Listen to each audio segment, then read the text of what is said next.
All right, 3, 2, 1. It is Tuesday night, East Lansing, Michigan. Come on in, gather on, gather on, gather on. My name is Jim Comparoni, publisher, SpartanMag.com. If you don't know what SpartanMag.com is, come on in and get a taste of it. You're going to appreciate it if you're a Michigan State fan just joining in for the first time. We haven't had Spartan Mag live in several weeks. Going back around March Madness time, it was very busy that time of year with travel and so forth. Took a few weeks off, ready to get into the out of season now, get into the off season. We were there for Michigan State spring practice, taking in a number of those practices, and also, of course, the green-white scrimmage or whatever that was on April 15th. But this weekend, huge news coming out of the weekend. You know what it was. Sunday, called it Bleak Sunday because things looked kind of bleak in some ways. But we'll talk more about that tonight. Of course, Peyton Thorne, Coleman going into the portal. Charles Brantley went into the portal. He has since come out of the portal. You guys know about that. We'll talk a little bit about that tonight. Also, thanks to those of you that were over at the This Is Sparta podcast, watching us over there. If you've migrated over here, thanks for coming and joining us. If it's your first time, your first experience with this nonsense, we think you're going to like it. If you're a Michigan State fan, we know you're going to like it. Even though the news is a little bit strange for Michigan State fans coming out of that weekend, I think there's some good things to feel good about with the football program coming out of the spring. I'll expand on that a little bit later. Just incrementally, maybe not huge things, but incrementally. We were hoping to have Mooby tonight, Big Mooby, to get his thoughts. He is unable to join us. And then Conendike, we're hoping that he was able to join us also, but he's come down with a bitter cold. And we hope he'll be feeling better. So we're going to go solo, take your questions, and we will take your questions over in the comments area as well. We'll go to question number 1 for the mailbag. And these mailbag questions were posted over at SpartanMag.com in the Underground Bunker message board. Is it in the Underground Bunker or at the Underground Bunker? I think I usually say at the Underground Bunker. At the Underground Bunker message board, which is a forum in the premium area of SpartanMag.com. It is the church of what's happening now with Michigan State sports. It is the daily narrative on Spartan sports. And based on what happened on Sunday, there's been a lot of discussion over there, a lot of talk, a lot of thoughts, a lot of hand-wringing, a little bit of panic. Understandable. First time we've seen Michigan State starters go into the portal like this. We'll talk a little bit about that. And we've been discussing that over at the Underground Bunker message board at SpartanMag.com. If you don't know what SpartanMag.com is, go over there, check it out, and become a subscriber. I don't know what the deal is right now. Click on it, you'll find out. We've got a lot of happy customers over there. We appreciate the people that are filing in now to join Spartan Mag Live. Thanks for coming on in. Question number 1 from Westland, Michigan, Sola. He's got a question.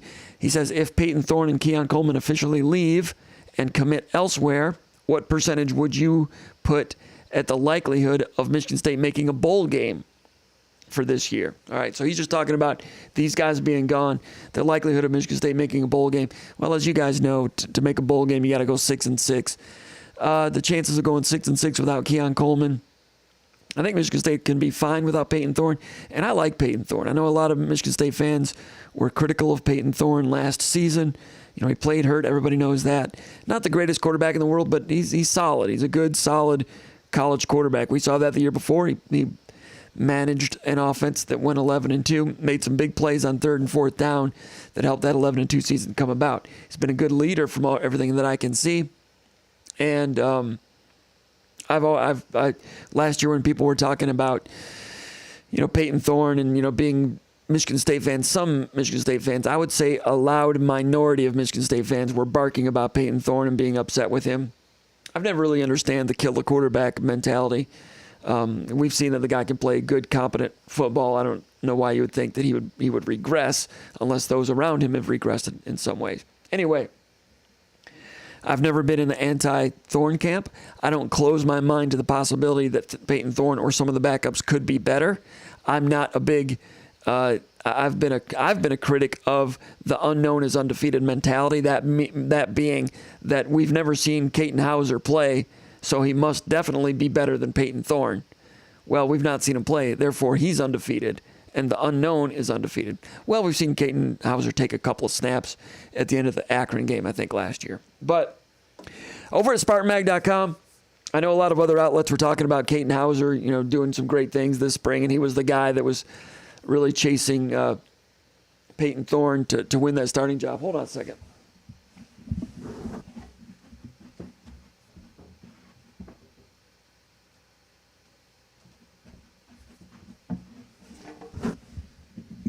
Had to adjust that heater a little bit. Anyway, a lot of people ripping on or thinking that Caton Hauser was the guy that was really pushing Peyton Thorne. Caton Hauser's got a lot of ability, a lot of talent. He's got a lot to learn, and we had been reporting at SpartanMag.com since about the first week of spring practice that Noah Kim was the player that was really pushing Peyton Thorne. And as you saw in the spring scrimmage, it certainly looked that way that day. And in light of events this weekend and other times, I mean, Noah Kim is the one that's really pushing for that job, not Caton Hauser.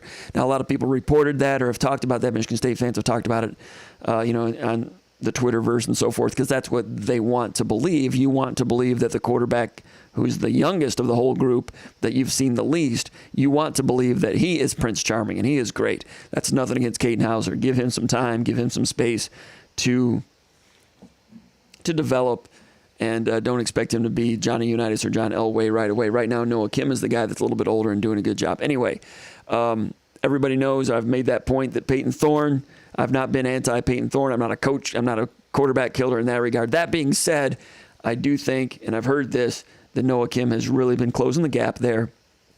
And I think that they can win with Noah Kim. I think they can win with Peyton Thorne. So either one of them, provided that starter stay healthy, if it becomes Noah Kim and Peyton Thorne's gone, I don't think that, I suspect that doesn't change the winning potential of Michigan State next year. Losing Keon Coleman would hurt more, I think. In all due respect to all those players, I respect them as young men and young athletes all the same. Long story short, you're asking me what the percentage of is going to a bowl game. I'd say 60% chance of going 6-6. Question number 2, Spartan Avenue is his name, from Rochester Hills, Michigan. He says, who is the biggest benefactor in the wide receiver room with Coleman's departure? Well, first of all, it's not a departure, and we wrote that at SpartanMag.com on Sunday night, that it's a potential departure. A lot of other people were saying that he is gone. What are we going to do? He's not gone yet. And we wrote from that angle at SpartanMag.com on Sunday night, the potential departure of Keon Coleman and what that would mean. So the benefactors, well, I mean, Trey Mosley is a senior. He's a possession receiver, and I think he is going to have a pretty good season. I don't think he is, he's not a take the top off the defense deep threat, but he's got strong hands and he's a good, solid, mature football player. He'll get more action this year, more targets, because Jaden Reed's gone, and if Keon's gone, Mosley gets more as a possession guy, an occasional downfield threat. Montori Foster's one to keep an eye on. He's 6'2", about 185. Last year he was injured much of the season. He looked like a very promising wide receiver earlier in his career. Northeast Ohio kid coming in from Cleveland, was injured last year, so he didn't take that next step of development last year, but he had a good spring. And he's a good, solid, bona fide Big Ten wide receiver, a Michigan State-style receiver. Michigan State's had great receivers over the years. He's a good one. How good can he be? We're going to find out. I'm not sure, but I wouldn't put a ceiling. I don't know what the ceiling is. I think he's got a pretty high ceiling, probably higher than Trey Mosley, although Mosley's a better, more established, reliable wide receiver right now. Other ones that are coming along, Terrell Henry, sophomore from Roseville, getting a lot of compliments this spring. None of these guys are ready to be Keon Coleman, of course. Antonio Gates, a guy with a lot of talent, last year redshirted, a guy that really flashed some excellent ability in high school, a guy that I thought was kind of underrated, but underrated even though with that big name. When he flashed talent in high school, it was high-level stuff. But can he, how driven is he? How committed is he? How fired up is he? How much does he love football? He's got ability. If he totally taps in, he has a high ceiling of potential as well. Christian Fitzpatrick's out there at 6'4", 218, redshirt junior, transfer from Louisville, Michigander, big guy, big target. With Keon Coleman gone, if he leaves, then Christian Fitzpatrick becomes the big receiver of the group, but he doesn't elevate like Keon Coleman. He's not the crazy athlete that Coleman is. Fitzpatrick might get a little more time, but none of those guys are Keon Coleman. So the run game's got to get better. The defense has to get better. But you asked who are the biggest benefactors. I think Montori Foster would end up being the guy who would get more targets if Keon Coleman moves on. Now, all right, let's get to it about in terms of I've mentioned this on some other shows about what my thoughts were about what happened on Sunday and what's going to happen next. When it first happened, I was like, oh crap, big news. First of all, I had work to do because I heard about it like right at noon on Sunday when the news broke. The news broke. I was, I guess maybe 12:30 or so. I was headed out the door. I was like in the garage leaving to go over to McLean Stadium to watch Michigan State baseball. They're playing Northwestern. They'd won the first two. Northwestern is terrible. Michigan State had a good chance to sweep. I want to go over there and talk to Jake Boss a little bit, see what Michigan State looked like. I've been to a few games this year. They've been winning pretty solidly, and they're on the cusp of maybe being, RPI NCAA tournament at large territory. Depends on how they do here down the stretch. Some tough series coming up against Iowa and some others. So I want to go over there and check that out. And boom, I had to stop at my tracks. Peyton Thorne in the portal. So for the next 9 hours, you know how the news broke on Sunday. Then Keon Coleman might be going, might not, might be in the portal, might not. Then he was, and then Brantley. So for 9 hours, I was writing 3 or 4 articles that appeared over at SpartanMag.com, and was also over at the Underground Bunker message board, conversing with Michigan State fans who are subscribers to SpartanMag.com, just discussing everything, all the news that was coming in. So that was my Sunday from noon until 9. I was hoping to go watch some baseball. Did not happen. Just blew a tire on my headphones. So the initial news, yeah, stunning. Everybody was stunned. I think a lot of people were stunned and staggered for the rest of the day and into Monday. I was stunned for about a second and then immediately knew what that meant. Not surprised. Okay, that means that Peyton Thorne, this is my read on it, Peyton Thorne sees things the way I was beginning to see things and being led to believe how things were going at the quarterback position, and that is that his job security was not great. He could lose that starting quarterback job. I heard from some good sources that the first 2 scrimmages of the spring, Noah Kim was better than Peyton Thorne.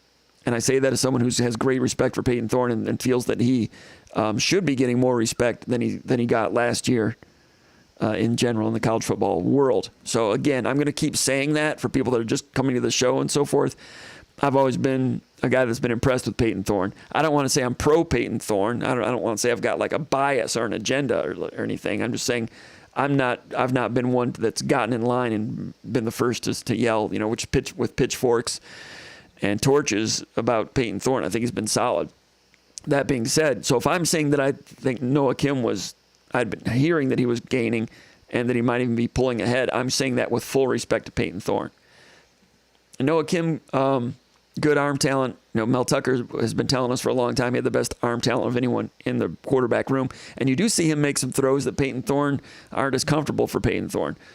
And in that spring scrimmage that we all were able to see live on April 15th, Peyton Thorne, Noah Kim pushed the ball down the field more aggressively. Now, I know it's just a scrimmage, and I'd have to chart it to see exactly which defenses they were going against, but I think they had similar numbers of reps against the first-string defense. But our unofficial stats, I had Noah Kim at 9 out of 17 for 123 yards, so just barely above 55%. However, 6 of Noah Kim's 9 completions were for 10 yards or more. 6 of his 9 completions. Peyton Thorne, 7 out of 9. Only 2 of his completions were for 10 yards or more. He did a lot of check down. Now, was that just a scrimmage for the public, or was that a scrimmage that was going to be evaluated and graded and by the coaches and go into consideration to eventually choose a starting quarterback? Yes, it was graded. Of course it was. Every time they take the field 15 times in the spring, everything is evaluated, everything is graded, everything goes toward determining who's going to be the starting quarterback. That being said, Noah Kim was charging, and the things that I heard about the first 2 scrimmages I thought showed themselves a little bit there. Noah Kim with his decision-making, we don't know a lot about that. Peyton Thorne's been out there with the bullets flying, with real football going on, and with all the intensity and 4 million people watching on TV. He's played in those games, and he's done well in clutch situations, I think. We don't know that about Noah Kim. With Noah Kim, there's talent. So that's what coaches are trying to weigh. Noah Kim is rising as a guy with a lot of ability, but this other guy is more seasoned and proven. So I was just on the This is Sparta podcast, and I was talking about that. If you are Mel Tucker, that's a difficult decision, difficult waters to navigate, because Tucker wants to keep both of them. He wants both quarterbacks to stay. So if you want both quarterbacks to stay, you probably don't come out and say who the leader is right at the end of spring practice, because the other one's going to leave. I've heard that they were surprised that Peyton Thorne entered the portal. I heard Chris Solari talking about that on radio here locally, and he made some really good points. That if you go back and listen to Peyton Thorne and the things he said after the spring game, there were some things that were kind of clues that he was kind of not worrying about, what the head coach thought about things, like talking about his injury. He says, I could get in trouble for this, but he's just he talked about his injury a little bit.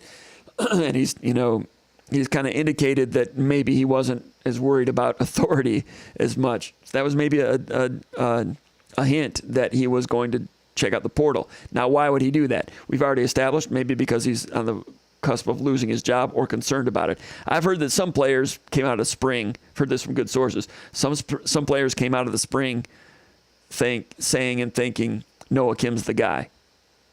That's just what I've heard. Again, I'm neutral. I'm not trying to push any agendas. That's what I've heard. So if you're Thorne, do you recognize that? Maybe not. Thorne's a great competitor. He's an athlete. All great athletes, not that I'm one, but great athletes think that they're the guy. They think that they're going to win the job. They think that they're fine. They are secure with it. So I would say he's more likely to think, that's fine. I can still win the job if I come back. I'm sure he would think that. However, that's where communication from the coach is so important, the head coach.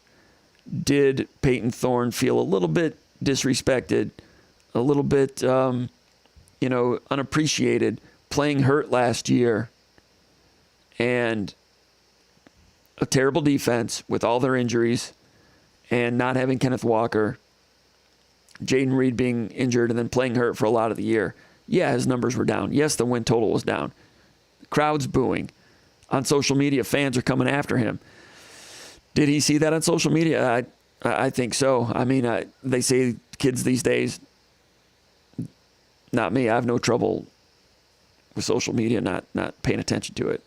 I'm not a quarterback. I'm not out there part of a team that's losing games. Was he shocked? I mean, because he was, they went 11-2, and he was a guy that was revered. He was one of the heroes of the 11-2 season. And then it tanks, and there's repercussions from that. And that's big boy football these days, and he got a taste of it, unfortunately. So the coaches, does he feel disrespected and a little bit of lack of appreciation there? Does he have a little sour taste in his mouth about the fan reaction? And then he's not sure if he's going to keep his job. All those things come into it, and then other programs are tampering and saying, hey, get in the portal, we're interested. Our name, image, and likeness situation down here at Billy Bob you'll get at least $300,000 here. Put all those things together, it's enough to make someone go into the portal. Excuse me. Presumably. I've not spoken with any of these guys. I've not reached out to them just out of privacy. I don't think any reporters have, because when players go into the portal, the last thing they're going to do is talk to the press and do interviews. So we're just kind of out here on the outside talking about them as football players, public figures, and trying to guess where they're standing on all these things. Okay, so if anyone out there is criticizing Coleman or Thorne for doing this, I can't agree with you. I mean, they've got every right to do this and find out what they're worth. And they did it for different reasons, and I knew right away what those would be. Keon Coleman, it's all about his value and the money that he can generate. He's a big-time receiver, and there's some big-time programs, LSU in his home state of Louisiana, and Tennessee, who's got a lot of NIL money to throw around. Why wouldn't you go in there and listen? So no criticism of those two gentlemen at all. As far as Tucker, he's trying to keep both quarterbacks together. It's kind of a difficult situation to do. Those two guys go in the portal. That's been the other reaction. Is it a dumpster fire? Are things out of control? No, I think that's hyperbole. That's just, I disagree with that notion. I think that Michigan State has some crows have come home to roost in some ways, and it's college football in general. There's programs all over the country that are losing players to the portal. Michigan State is not a team that can handle losing a talent like Keon Coleman and just withstand that and next man up. The next man up is going to be a big drop off. That's where all the consternation is. That's where some of the panic is. And I understand that too. And that's why Michigan State is trying to keep him. I wrote on Sunday night that Michigan State, the people inside believe that neither Thorne nor Coleman want to leave, and Michigan State wants to keep both of them. and they're working hard with Coleman. It's been reported that I think Audrey Dahlgren had the story at Channel 6, WLNS in Lansing, reported that Mel Tucker had a sit-down with Keon Coleman. It was either today or Monday. Doesn't surprise me based on some things I heard on Sunday. Michigan State was going to try to do that, and lines of communication were good with Coleman and positive. And, the two sides get along, and Mel Tucker gets that. And Mel Tucker wants to see what Michigan State is able to mobilize in terms of name, image, and likeness, which is not his job.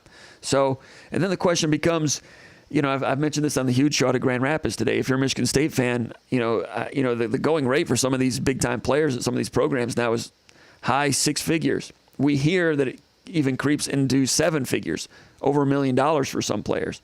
If you're a Michigan State fan, everybody wants to keep Keon Coleman. He goes in the portal. Everybody's all crazy, like, what the hell's going on? The program's all blowing up. And then, do you want to keep Keon Coleman? Yes, we want to keep Keon Coleman. Okay, what if it costs $1 million? Are you okay with that? I think some people would be. I'm not going to say anything's right or wrong about that. Those are decisions that programs have to make based on how much money they have available. Does Michigan State have that kind of money available? They've got donors that are that strong. Is everything organized well enough to divvy things out like that when the time comes? So all these things, all these crows are coming home to roost on Michigan State now. The changing nature of NCAA college football, retention of a roster, and whether Michigan State has the muscle to keep a player when they get someone like Keon Coleman. Excuse me, it's been a long day of talking. So now the chances of keeping either one of them, that's going to come up in one of these questions here pretty soon, and we will talk about that in a moment. But first, let me get over here. Let me see if I can find go over here to the comments area, and we will be taking some questions over there. Yeah, give us a thumbs up, give us a like here at this channel. We would appreciate that. Also, subscribe to the channel, and we would love it if you would consider going over to SpartanMag.com and becoming a subscriber over there. If you're just joining the show, my name is Jim Comparoni, publisher of SpartanMag.com. Been publisher of SpartanMag.com since basically the beginning of the internet, and we appreciate those of you that have been subscribers and supporters of SpartanMag.com all along. We've got a few posts over here. We've got a few comments. John Gendich says, is Keon staying? Brian V says, hello all. Adam Ficus says, thumbs up for Comp, boys. Aaron May says, hi, Comp.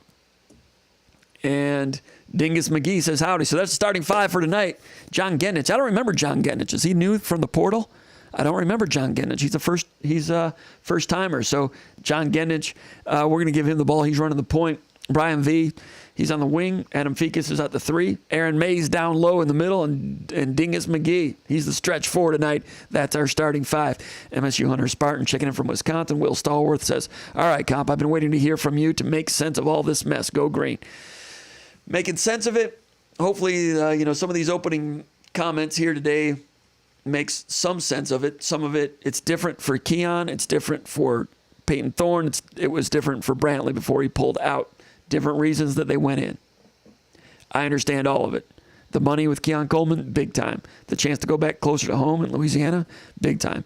Peyton Thorne, he was here when, he took Rocky Lombardi's job. Rocky began the season in 2020. Peyton Thorne took over by the end of the season. Peyton Thorne was here. He saw what happened with Lewerke. When Lewerke played hurt and the student section was chanting Rocky, Rocky, Rocky, they wanted Rocky in there. The unknown was undefeated, or the slightly known was undefeated. Rocky Lombardi had a big day, 300 yards or close to it, against Purdue, and they upset Purdue a week or two after Purdue had upset Ohio State. Lewerke had been injured. Lombardi, a very good kid, had a good game against Purdue. Purdue played the softest zone coverage that Michigan State had seen in a couple of years. Rocky Lombardi just picked daisies along the sideline, put up big numbers, won the game, and everybody thought he was great. And they chanted his name. A lot of them quit on Brian Lewerke. Peyton Thorne was here. He saw that. Peyton Thorne gained on Rocky Lombardi, overtook him. Anthony Russo leaves Temple, comes to Michigan State expecting to start. Peyton Thorne surprises him and beats him. He has seen what it's like to be an uncomfortable second-string quarterback. So is there a part of him that was concerned that would happen to him? You got to think possibly. So those guys going to the portal, just the way college football is these days. And Michigan State's got to survive it and move on and see what happens. And I think Noah Kim's got a chance to play real well. We'll see what happens with Peyton Thorne. Do they need Keon Coleman? Yes. Are they trying to keep him? Yes. What kind of money is being talked about? I do not know. I asked somebody, can Michigan State mobilize the money to keep him? And somebody with a lot of knowledge of the situation told me that's what we're going to find out. He didn't know yet. Aaron Mays says, do you think Thorne felt privileged and thought he should not have had to fight for the quarterback position? It's a good way to put it. Did he feel privileged? He wouldn't himself think that he felt privileged. He himself, if I'm just guessing, he himself probably thought maybe he deserved a stronger benefit of the doubt, maybe, even if Noah Kim is more talented.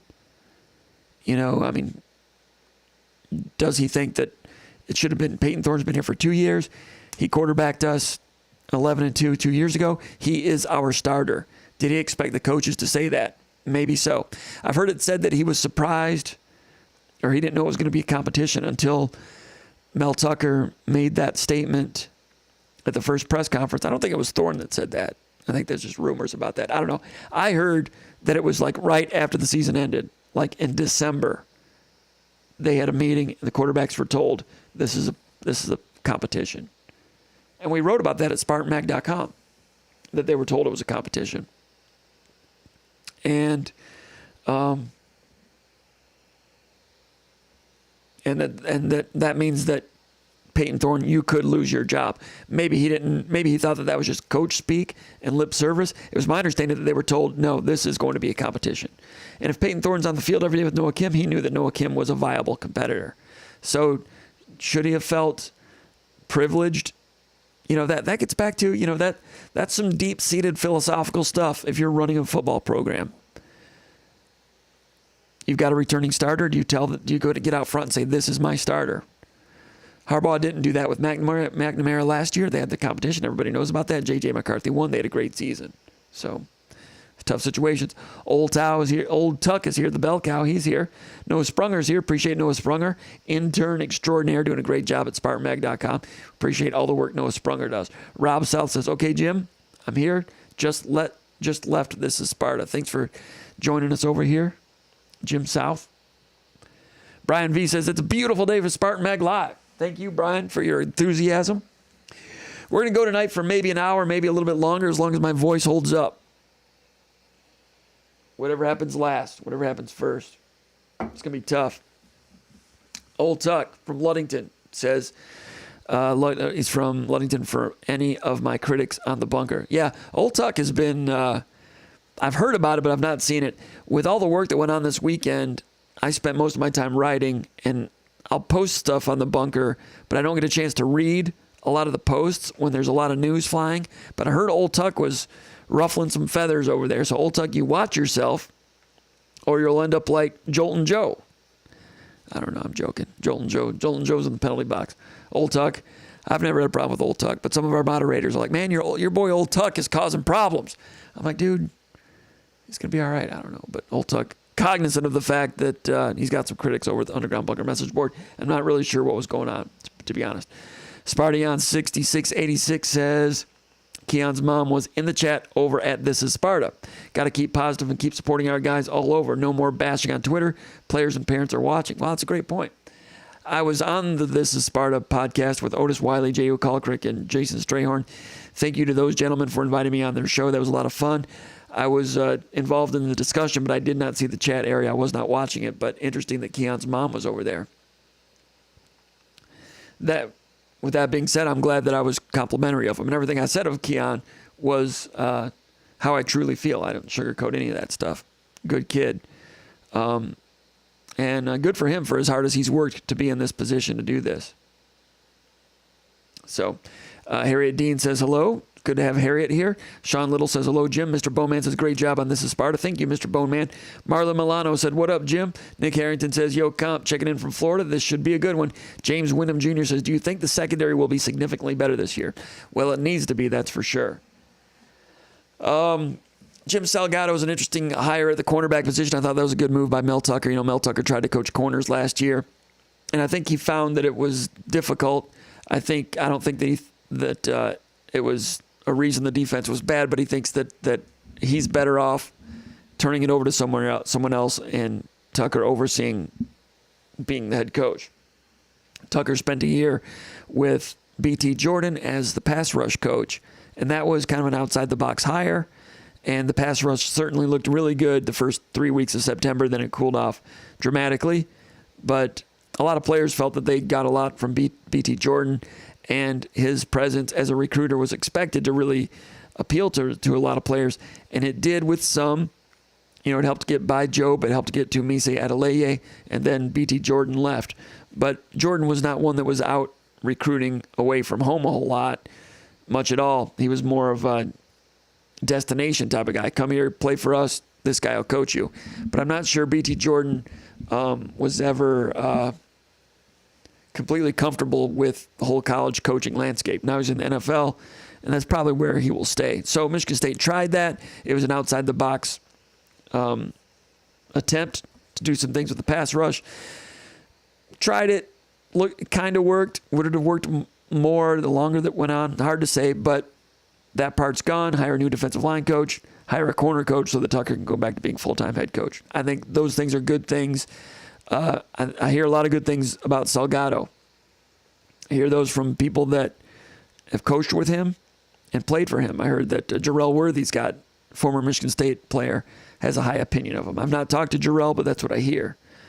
So, and some people that have seen him coach a little bit are impressed. I've not had a chance to really watch him closely in practice yet. When he was first hired, I have to say, well, his resume is just kind of okay. I wasn't that greatly impressed with the resume.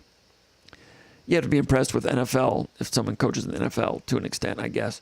But he hadn't coached in the college ranks for a while, so I wasn't really sure about that. But I've heard a lot of good things from people that I respect about him, both internally but more importantly externally about him. So I think he's got a chance to really help the cornerback situation and look at things differently. I hear that he's been impressed with Marquis Lowry. And that's a guy that was kind of lost last year, Marquis Lowry. Transfer from Louisville, I think it was, right? From North Carolina, from Charlotte. Lowry established himself as a pretty hard hitter in 2021 as a bit-time role player, and then last year was injured a little bit and just disappeared. It's my understanding that he had a good spring. Salgado comes in. They've got a blank slate with everybody. Long story short, I think corners got a chance to improve. Last year I have to say I was disappointed with a lot of things that happened at the cornerback position. Ronald Williams was kind of okay in 2021, transferring in from Alabama, and then last year just disappears. I struggle with that a little bit, how some players just disappear. And when it happens over and over with a lot of players, I'm not sure it's the player's fault. I just wonder philosophically what's going on there.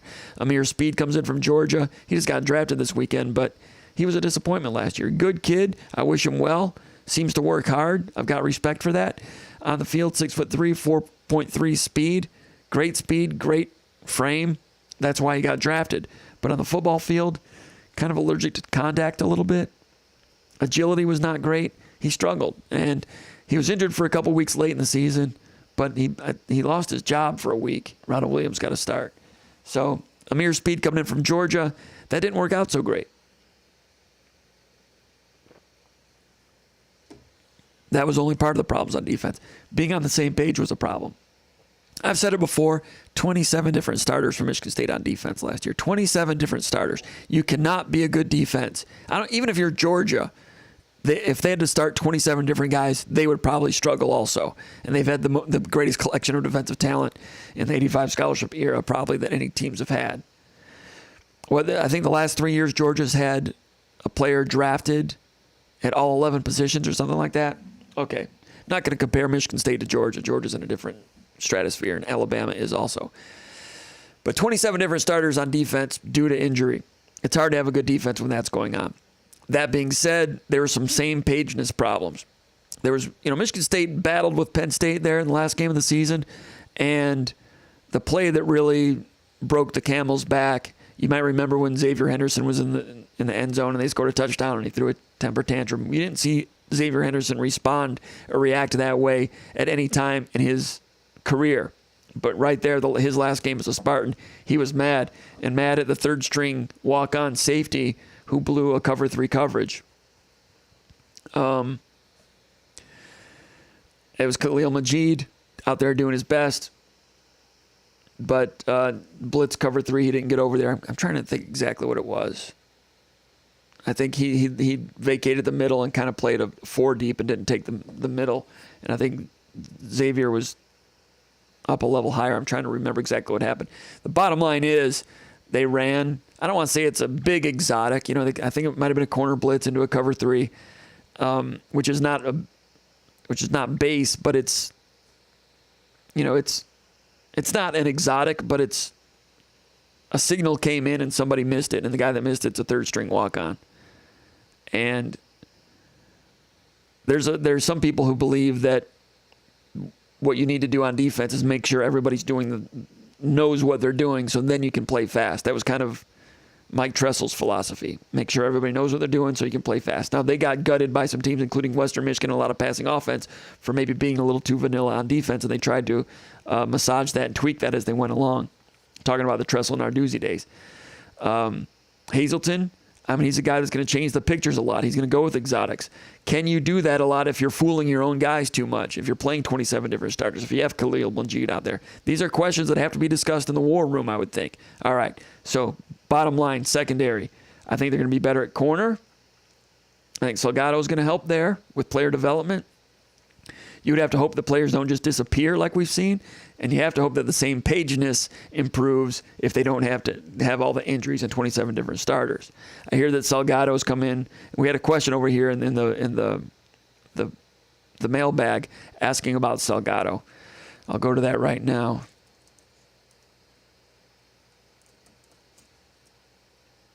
It was question number 11 from Nolan Schroeder out of Grand Rapids, Michigan. He says, we've heard in other thread sites that Salgado has pushed through some changes in scheme and style in the secondary, something along the lines of not having DBs play 6 to 10 yards back on receivers as much. I'm calling bull crap on that. I mean, you know, there's, I don't know. You know, people that don't watch football, people that, anytime there's a coaching change, this is what you get in college football.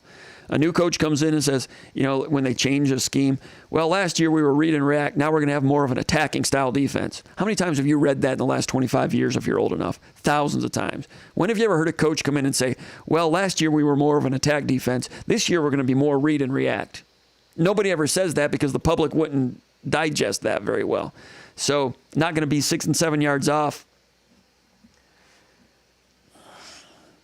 You know, Salgado's got some ideas coming in, no question about it, and there will be some changes in how some things are done because that's the way it is with all position coaches. He'll talk with Hazelton, and they'll arrive at some solutions, and I think that's healthy. I think that they do need some new brain work coming in, and you know, some new eyes looking at it, but not as much 6 to 10 yards back on receivers as much. No, they're going to do what everybody else in the country does. They're going to play some man, they're going to play some cover 2, some cover 3, some quarter, some cover 6, some man-to-man and press, some might be off man-to-man. Everybody runs the same damn coverages pretty much. So don't expect a cornerbacks coach to come in and say, you know what, we're not going to be 10 yards off as much as we used to be. Everybody runs pretty much the same coverages, and they tighten them up a little bit more based on the athleticism and agility and ability to cover over the top and allow to play with more aggressiveness. So stuff about a new coach is going to change things. There'll be some changes, but anyway, he says, have you heard anything about this? Has he made some scheme changes? They're going to talk about some things. They're going to discuss things, like I said, but in terms of like changing how far off they are with now, I mean, they'll play some press man-to-man, off man-to-man. I mean, this is what I'm getting at. You might look at it and say, why is that corner 10 yards off? Why is he doing that? Probably because it's cover 3. And he might show up and press and turn and bail at the snap. Or they might show it earlier and disguise it into something. But, I mean, Seattle used to do that a lot back in the Legion of Boom days, right? So there's no, I don't know, I got a little excited there. I'm getting ready for football. I think I've kind of, I think I lost my comments area here a little bit. There it is. So that was the question about Salgado. Let's go back over here to the comments area. In the meantime, what I'm going to do is I'm going to do this right here for anyone that wants to. I might open the phone line. Should we open the phone lines? Where's it at? If I could find it. That's not the one. I'll put it right here is what I'll do.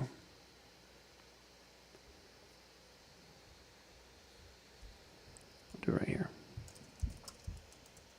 Call SpartanMag live if you want to. If we don't get any calls, that's fine.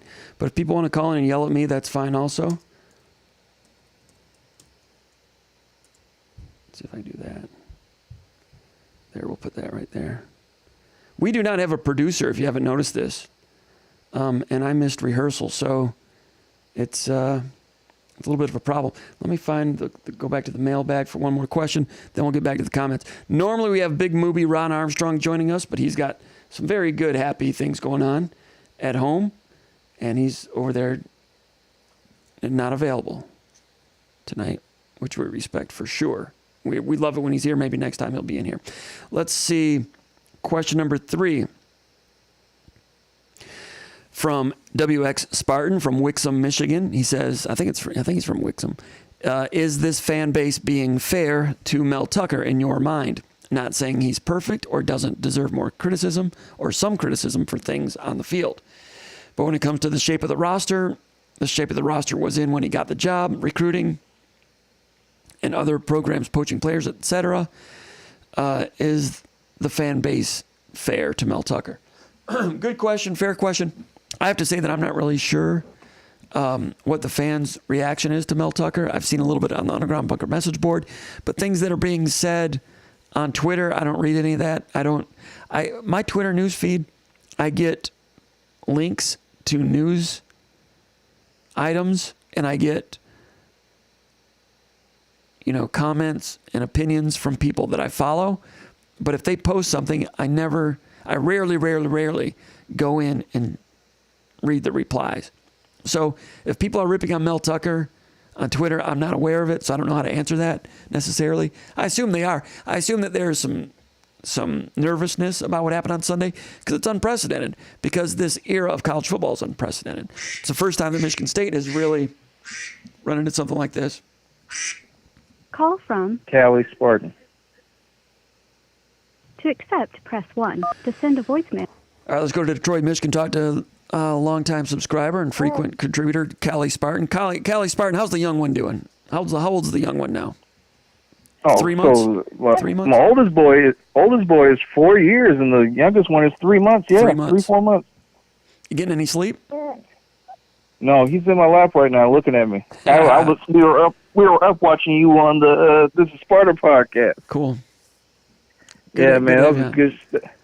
It was a good show, Comp. It's glad to see you back on YouTube doing the show again. It's been a minute. It's been a while. We had a good run going there, and during the winter, when it became tournament time, I just never had any time because the brackets come out on Sunday. That's a tough work day, and then I'm up all night watching whoever it was Michigan State played in the first round before they played Marquette. I don't even remember, trying to put together some film on that and some film review. And then, you're on the road traveling to Columbus on Wednesday, and those days go by quickly. And then you're getting ready for the Sweet 16, and I didn't have time to do a SpartanMag Live. Thought about maybe doing it from the hotel or something, but just didn't do it. Then it was spring practice. Then I had to travel out of state for a funeral. My aunt died, passed away, 83 years old, sweetheart of a lady, had a great life. So I was gone for 3 or 4 days on that one. Next thing you know, it's the spring game, and now it's May 2nd, and I went a few weeks without SpartanMag Live. I'm glad you missed us, Cali Spartan. I'm glad you missed us. It's good to be missed. Yeah, shoot, the whole board. The last time you were on, I think we were talking about, and rightfully so, you were calling out people who were like, Michigan State's done. Like, this is during the tournament.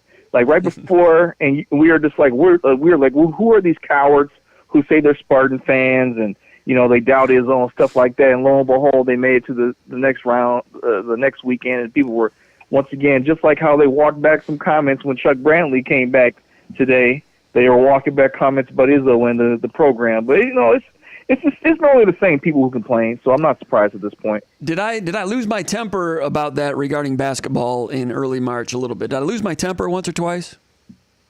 Right, like I said, rightfully so, man. People need to be called out. I mean, it's getting ridiculous that like we got so many. I don't want to get in trouble, but like we got a lot of mental midgets still in the fan base.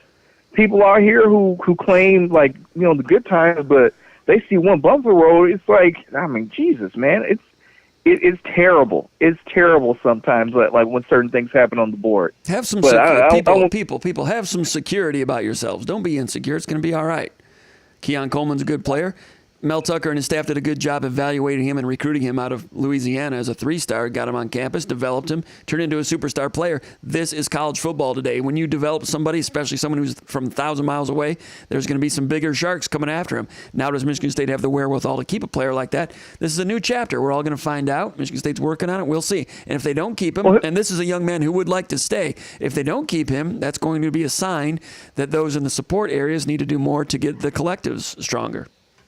Well, what I'm confused at, and to pivot from Keon for a second, is I'm pretty sure you read the board comp. You read it like pretty frequently, right? I'm on there, and I post a lot, but I'm not able to. Since Sunday, things have been so busy. I've not had a chance to really sink in and read all the posts. There's a lot of posts on there at the Underground Bunker Message Board at SpartanMag.com, so I didn't get a chance to read all of them. But you see a good portion of them throughout the year, and remember, during the season, people were making a board after thread about, well, if the Thorne's looking a little bad out there, maybe we should give someone else a turn. And I was seeing that for weeks and months. But the moment he leaves the transfer portal, people for some reason like, why would he leave? Why? I didn't want him to leave. I'm like, these are the same people saying they want someone else to play. I'm like, you can't have it both ways. And in fact, maybe common sense tells you, maybe he actually lost his job, and maybe we have a better quarterback coming in. It's like it's never good enough. Like it's like it just seems like this dark cloud over the program from the fans. They're like just sitting there thinking like, well, if things aren't perfect, then we're obviously doing something. Everything's going to hell in a handbasket. And I'm like, what are you talking about? Like stuff's going to happen, but everything can't be the end of the world. It can't be. Yeah, it seems like every other day is the end of the world in our fan base. I just don't understand it. Do you think all fan bases are like that?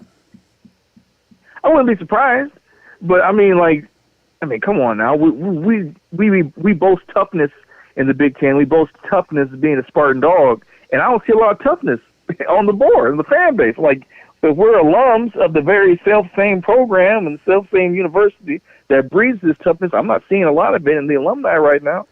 Well, I hope the players are more resilient than the fans. Well, absolutely. I mean,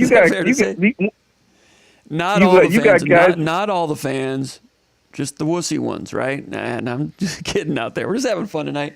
But you know what? They're fanatics, and that's part of it. It's all silly. The ticket prices are silly. The TV contracts are silly. It's all silly. So, they can be silly too, I guess. Well, I mean, I guess the positive is the players aren't going off and putting fuel on the fire. They're like, hey man, we're still working, we're still doing this. That's a good sign. It seems like the camaraderie outside looking in is a little bit better now than it was maybe a year or so ago, at least from the sense of you see a lot of guys they're using more we verbiage, like we got to get this together, we're going to be back. It feels like there's a little more closeness on the team this year. So that's a good sign. I mean, I like that. What's the defensive end who came from Texas A&M? He tweeted out that it don't matter, or to paraphrase, it doesn't matter. We're gonna if we have to win games using the defense or putting the defense or whatever, then we'll do that. I'm like, that's right. I like that. I like seeing gumption from the defensive side again. That's an interesting thing. Jacoby Windman came in as a transfer from UNLV. And he impressed his teammates right away and became a leader right away. Tumisi Adeleye coming in from A&M. It's interesting that you see it that way on social media. I don't doubt that's happening, but with Michigan State and the number of transfers they have on the roster, if you go on Michigan State's roster right now, the number of players that have been at Michigan State for 3 years, it's a low number. I mean, it's a transient roster, and they've gone for bigger bodies and so forth. They've gone for it. Now, can they? What's that camaraderie piece going to look like? It's an important factor. Peyton Thorne was regarded as a leader. Was he really a leader? I assume so. I don't have any reason to think that he wasn't. But you take him out of there, can Noah Kim then become a leader? I mean, these are things changing all the times, and changing all the time. Well, can you speak more on? It's hard to evaluate some of these things, but they are important factors. Can you speak on the when you said Peyton Thorne? Sure, if you think he was leader, but I think you said like a while back though. Maybe it was in one of the articles you wrote that like Hauser was like he tried to come in and be a leader, but he couldn't necessarily do that because of Thorne being a captain or whatever. No, like that wasn't me that wrote that. I've never wrote that or thought that. But go ahead. Okay. Yeah, but like maybe I'm confused, but I know someone said that, like maybe it was a different podcast or something. But they were talking about essentially that some of the younger QBs, like use Hauser as one of them, was like there's guys who wanted to step up and be bigger leaders, but because of the I don't know, bureaucracy or whatever, they was like, well, people still had to defer to Thorne because he was the captain, he was the quarterback, whatever. But now it seems like what do you think about that? Like now the changing of the guard, right? Like whoever the QB is, like do you think the team, like it's the team really galvanized behind him like it looks like on social media, or what sense do you get right now? It's hard to get a read on it. I mean, leadership is important to the quarterback position. I never thought that Peyton Thorne was lacking in that area. We all know that, Connor Cook won a lot of football games at Michigan State and had a really great run and was injured late in that 2015 season. Otherwise, they might have won even more. It's hard to say, but no one ever really thought he was a great leader. Maybe he was an abrasive type of guy. But I tell you what, Kurt Gibson was kind of abrasive at Michigan State too, and I don't think Kurt Gibson was ever a captain at Michigan State. He went to major leagues and became one of the best leaders the Dodgers have had in the last few decades. So sometimes it takes different personalities to do things.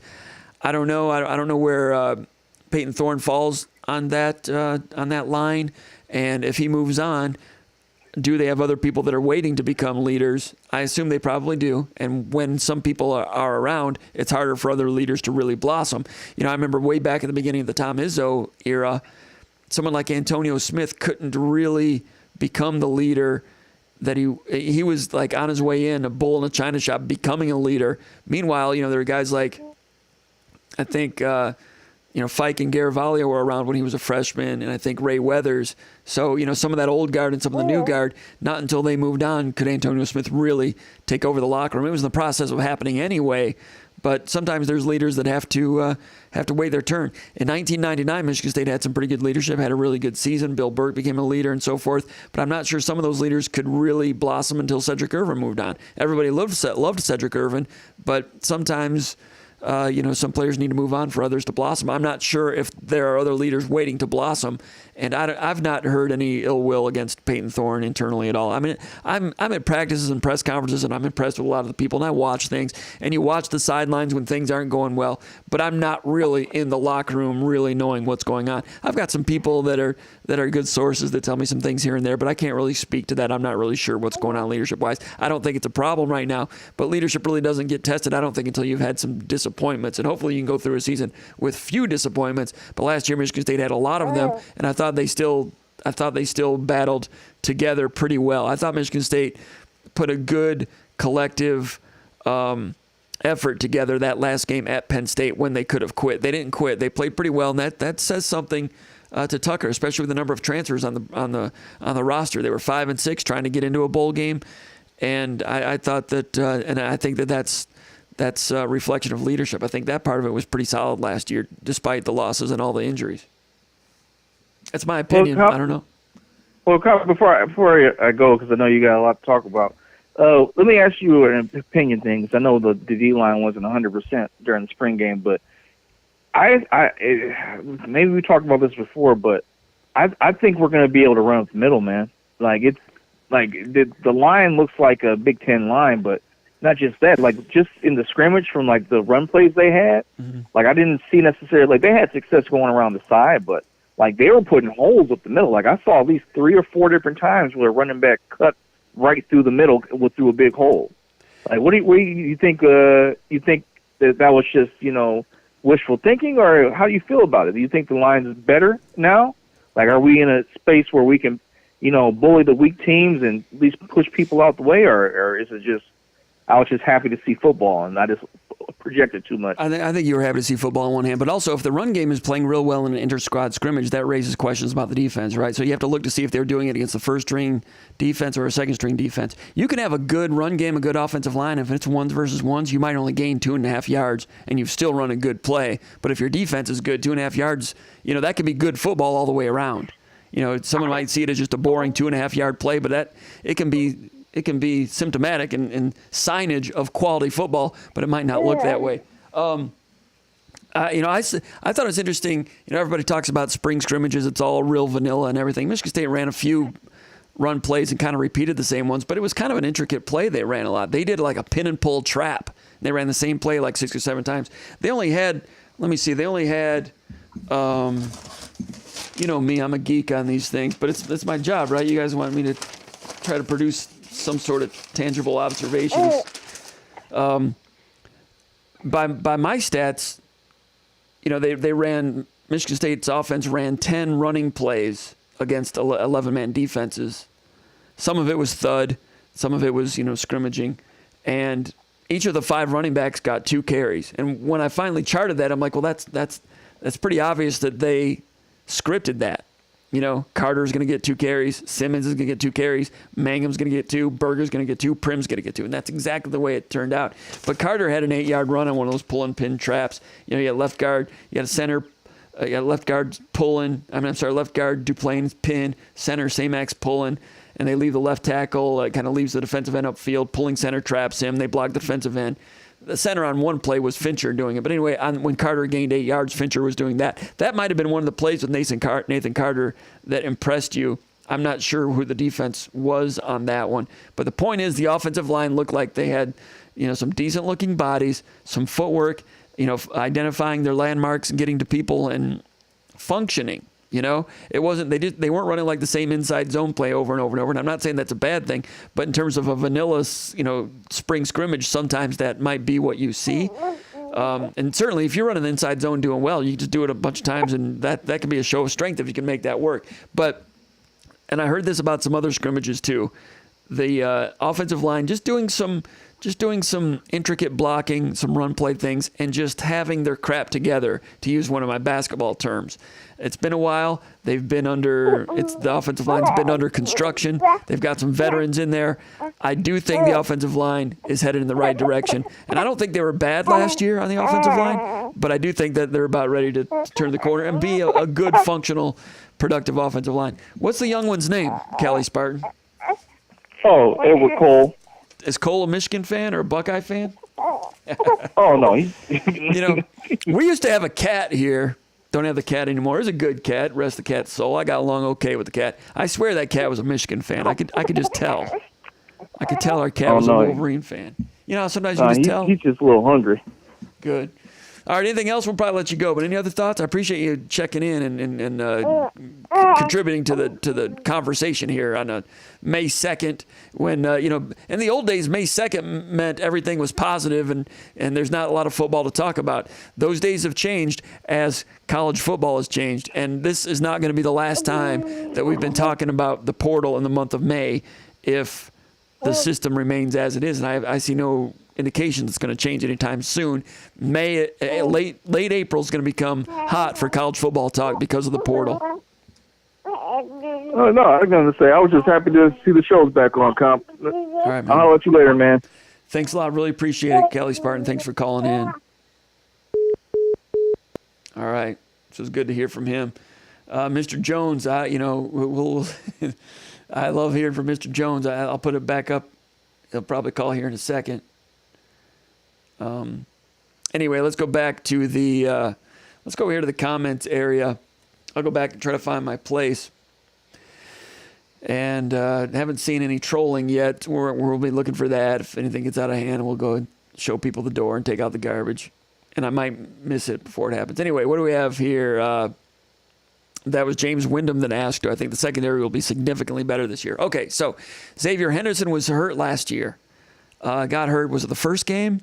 Missed 4 games. That was a huge loss. Kendall Brooks comes in, and he was pretty good. Kendall Brooks coming in from North Greenville University out of South Carolina. Did not play at all in 2021. And he was second string. I wasn't sure if he was going to play or not. Henderson gets hurt. Kendall Brooks goes in there and plays well, which is interesting.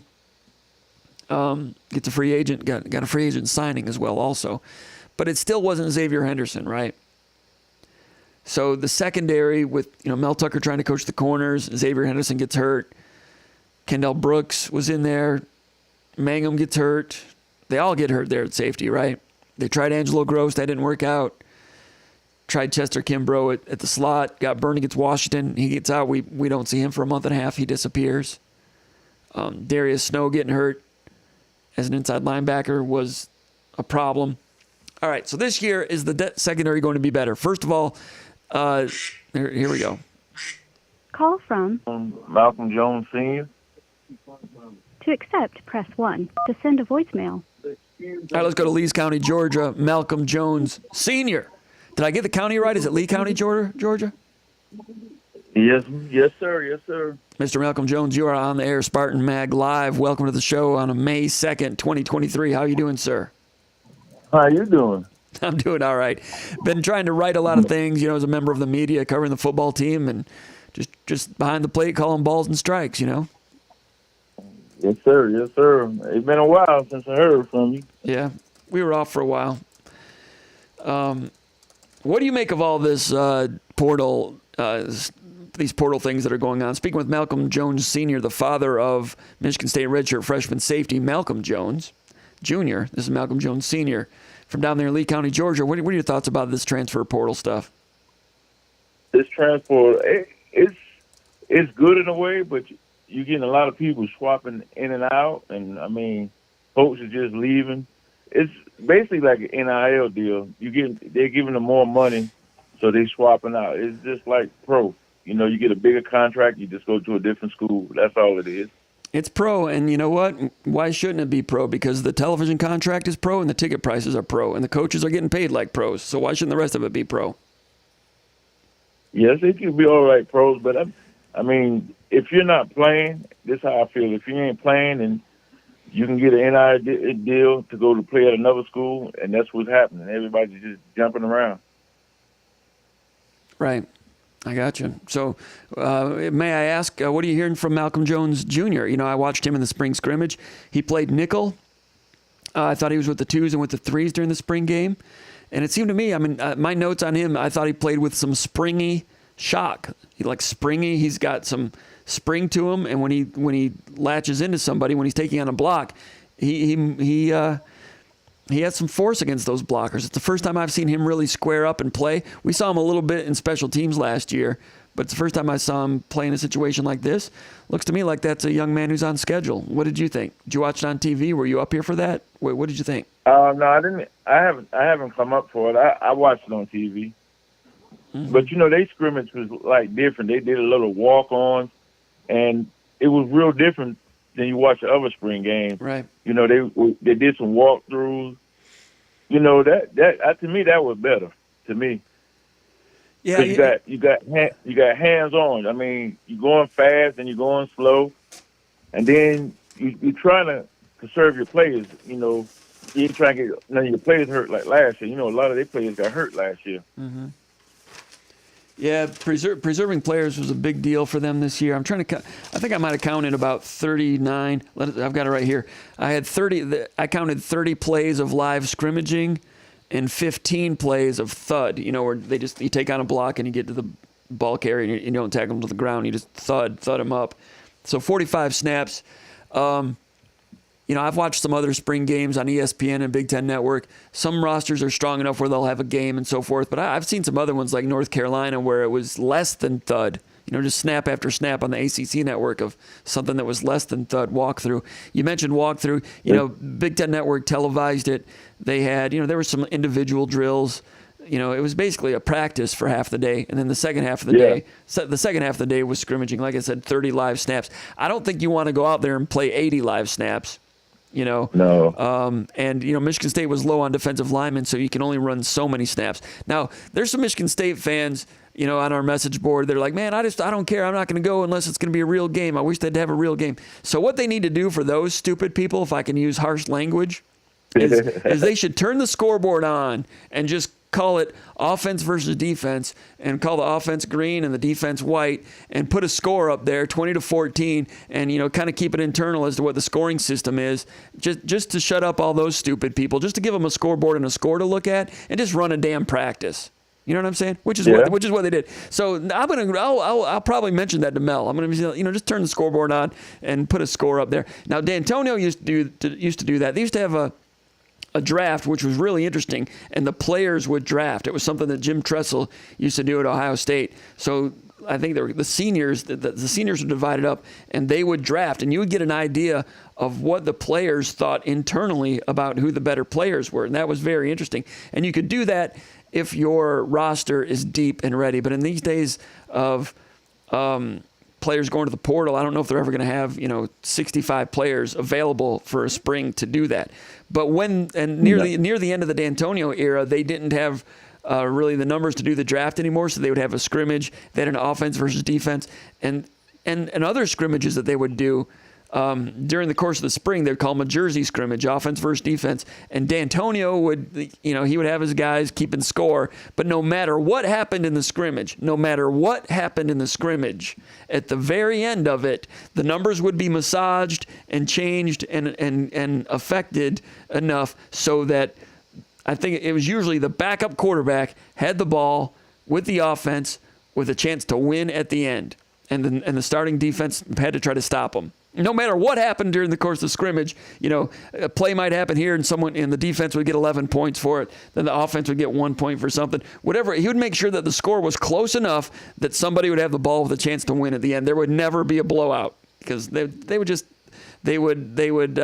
kind of cook the books on the scoreboard a little bit, right? So maybe that's what Michigan State needs to do. Just turn on the scoreboard and keep scoring some cockamamie way and make sure at the very end you have a chance to run a 2-minute drill and everybody goes home and goes over to Crunchies and has a bucket of beer. Well, I feel like this, as I've seen it on TV, it looked like it was a good crowd. So, I mean, it was pretty good. If they didn't want to go out there with a scoreboard, I mean, why you want your players to get hurt and then you don't have nobody for the season? Absolutely. You're making too much sense. I'm just talking about that 10% that's always complaining about something. For the spring scrimmage, I think it was 81 degrees, but I'm sure someone somewhere was complaining that it wasn't 79. Yeah. But then you think about it, you get them guys out there, it's hot, and then somebody get hurt, and then you're gonna go, well, why they do it this way? You're never gonna make folks happy. Never. So they had some good scrimmage again. They played a few plays that were live, a chance to look at some 2s and 3s. And I've got these notes on Malcolm Jones Jr. here. I got a plus next to his name on one particular play. And like I said, plays with some springy shock. There was one time when Terrell Henry, a good wide receiver, was coming to block him, and Malcolm Jones did a really good job of defeating that block. And then he converged on running back Davion Prim. Same foot, same shoulder, boom, put a nice hit into him, tackle, plus play for Malcolm Jones Jr. right there, Mr. Jones. I'm not going to lie to you. Yes, sir. Do you remember that play? Do you remember that play? Yeah, I remember it. I saw it. Yes, sir. I saw it. I watch him play all the time, so I actually know his moves and all that. Mm-hmm. He just needs, whatever he does this year. If he don't start, if he play, I'll just be happy. I just want them to all everybody just to be happy to play together. That's Mm-hmm. all it is. And see, the thing about that is, if you make a mistake, don't put your player down. Just pat him on the back. Say, hey, we get him the next time. Mm-hmm.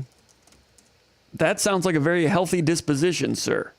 That's a good way of looking at things. Malcolm is 6 foot, 200 pounds right now as a redshirt freshman. With that frame, I got to believe he can carry 210 real comfortably. And I think he's right on schedule. I think he's right where he should be. I think so too, but I know that he was saying he was playing nickel and he was playing some safety. So I don't. Mm-hmm. Most of it I've seen him in the nickel, more in the nickel than I've seen him at safety. In that slot area, and they like to have somebody in that slot area that can do what I just mentioned: defeat a wide receiver block and put a shoulder into somebody. In the Big Ten, you're going to run into Michigan, you're going to run into Iowa, Wisconsin. And sometimes you're playing that nickel in a 4-2-5. You need that fifth guy, the guy in the slot, to be able to make a transition against the run game. Angelo Gross is doing a pretty good job of that. I think he might have a pretty good season. I think he showed some things in the pass defense, which has been a problem for Angelo Gross in recent years. He made a nice pass breakup in the spring scrimmage. For his sake, I'm hoping that he can turn the corner as a pass defender this year, and I think he's got it in him to do that. But Angelo Gross has always been a good physical run stopper there from the slot. And he's a senior.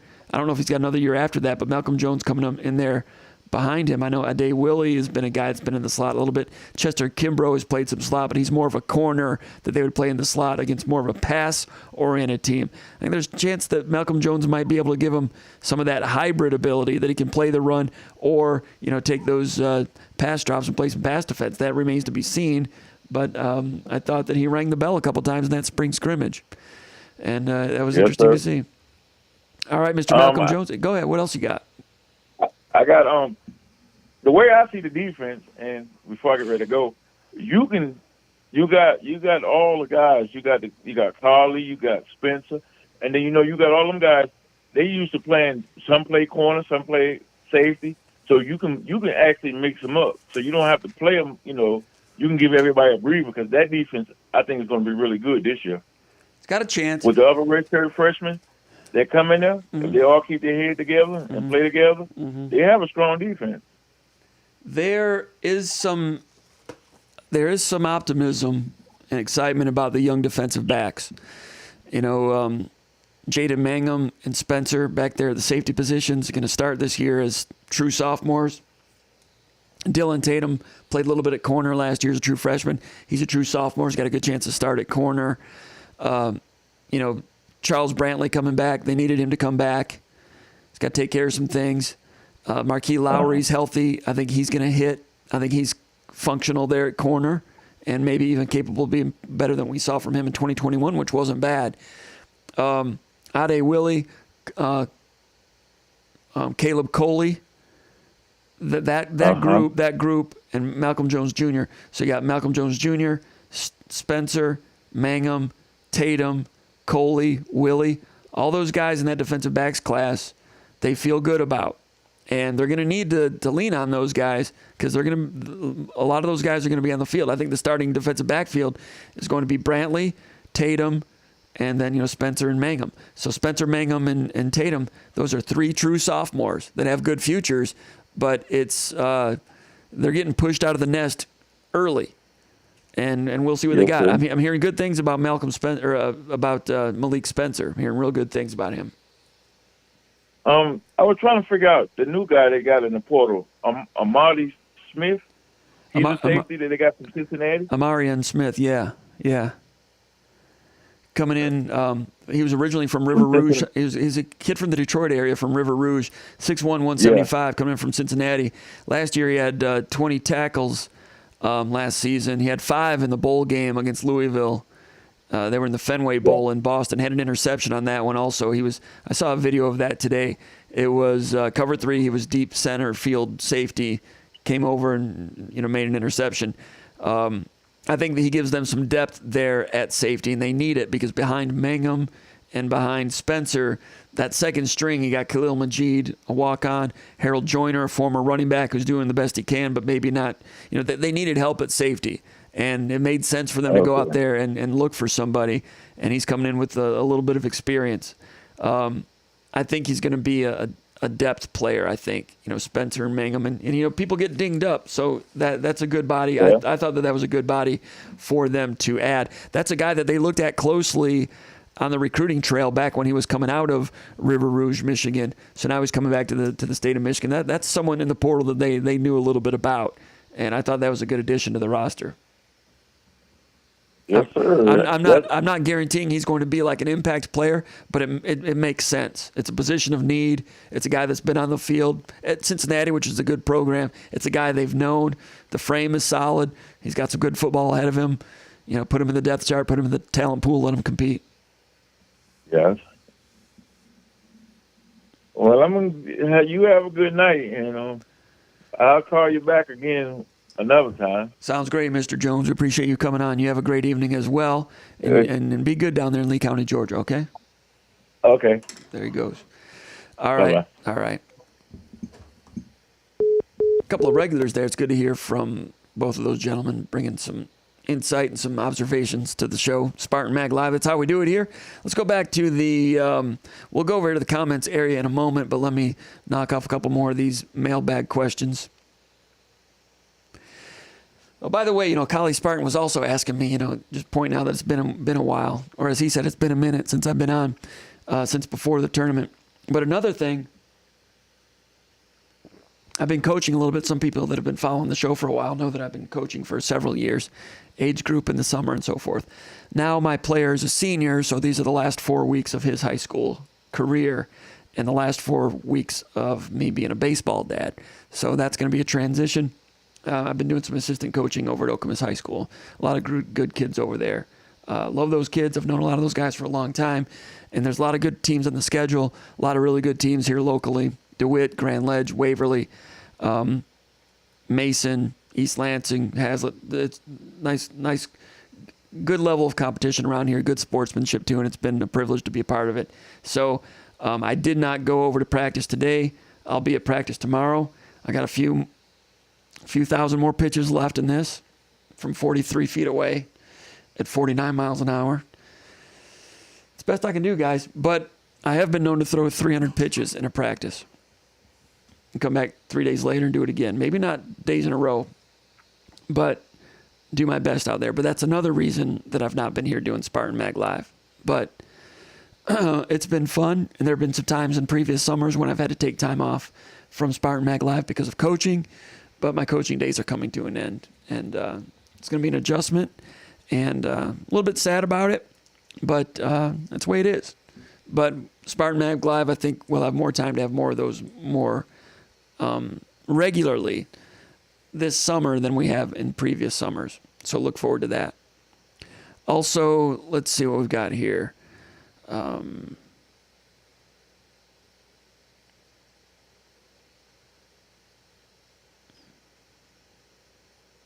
All right. Matt from Grand Rapids asks, what's your post-spring expectation for the defense this year? We could do an entire podcast on that. Mooby and I have talked about that just in our general phone conversations. And it's interesting that you say that because I came out of, I thought defense could be okay. I mean, defense has been outside the top 100 the last 2 years. So just being okay would be a big step in the right direction. It would take a lot of improvement to just be merely okay. But I think it's going to be okay. Can't have injuries like last year.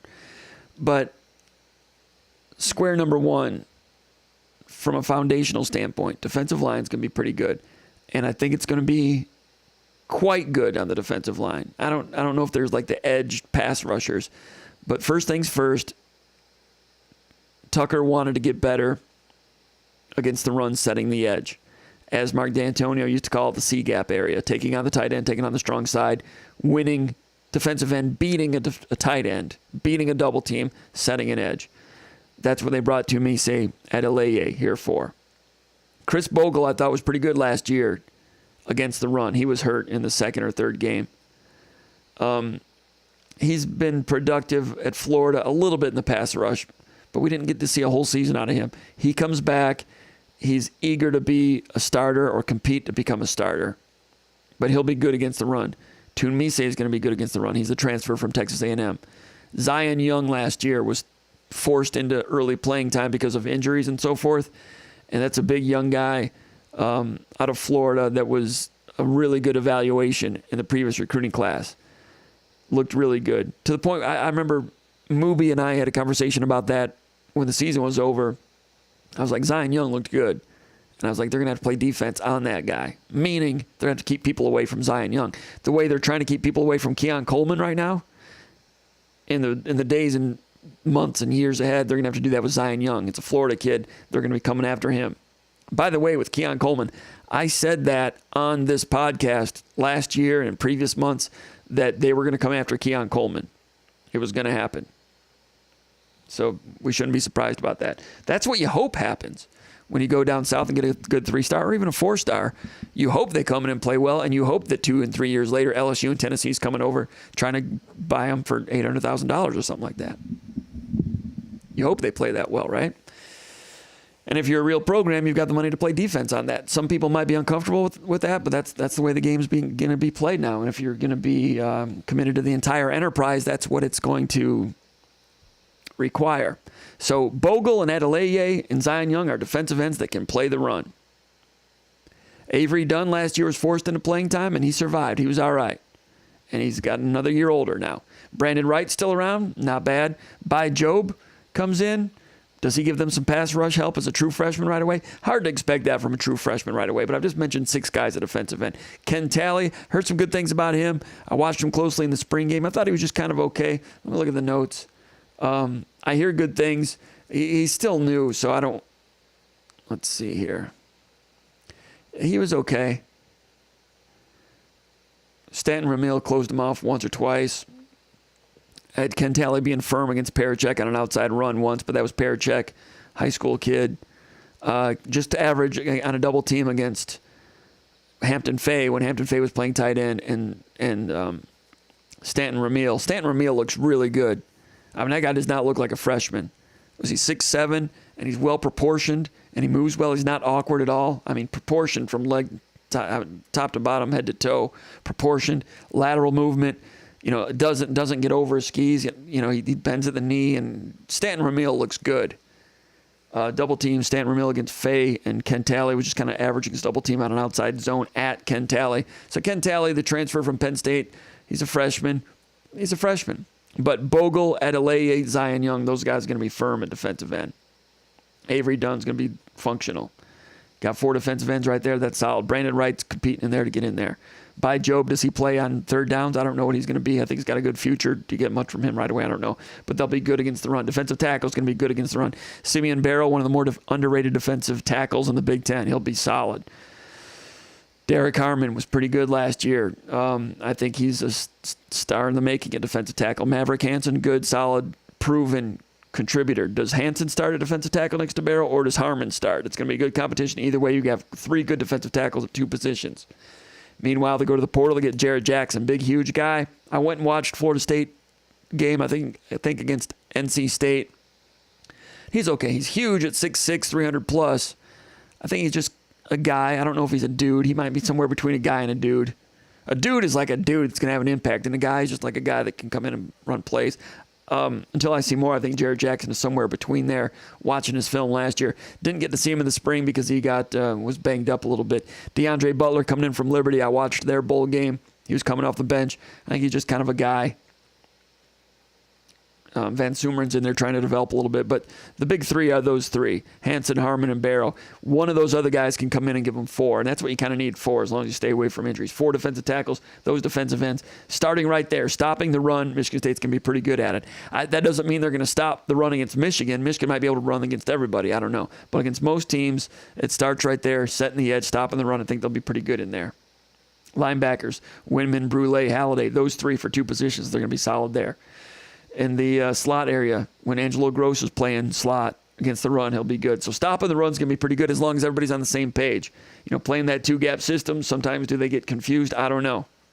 It needs to be good. If there's not a lot of injuries this year, that defense can't be number 90 in the country.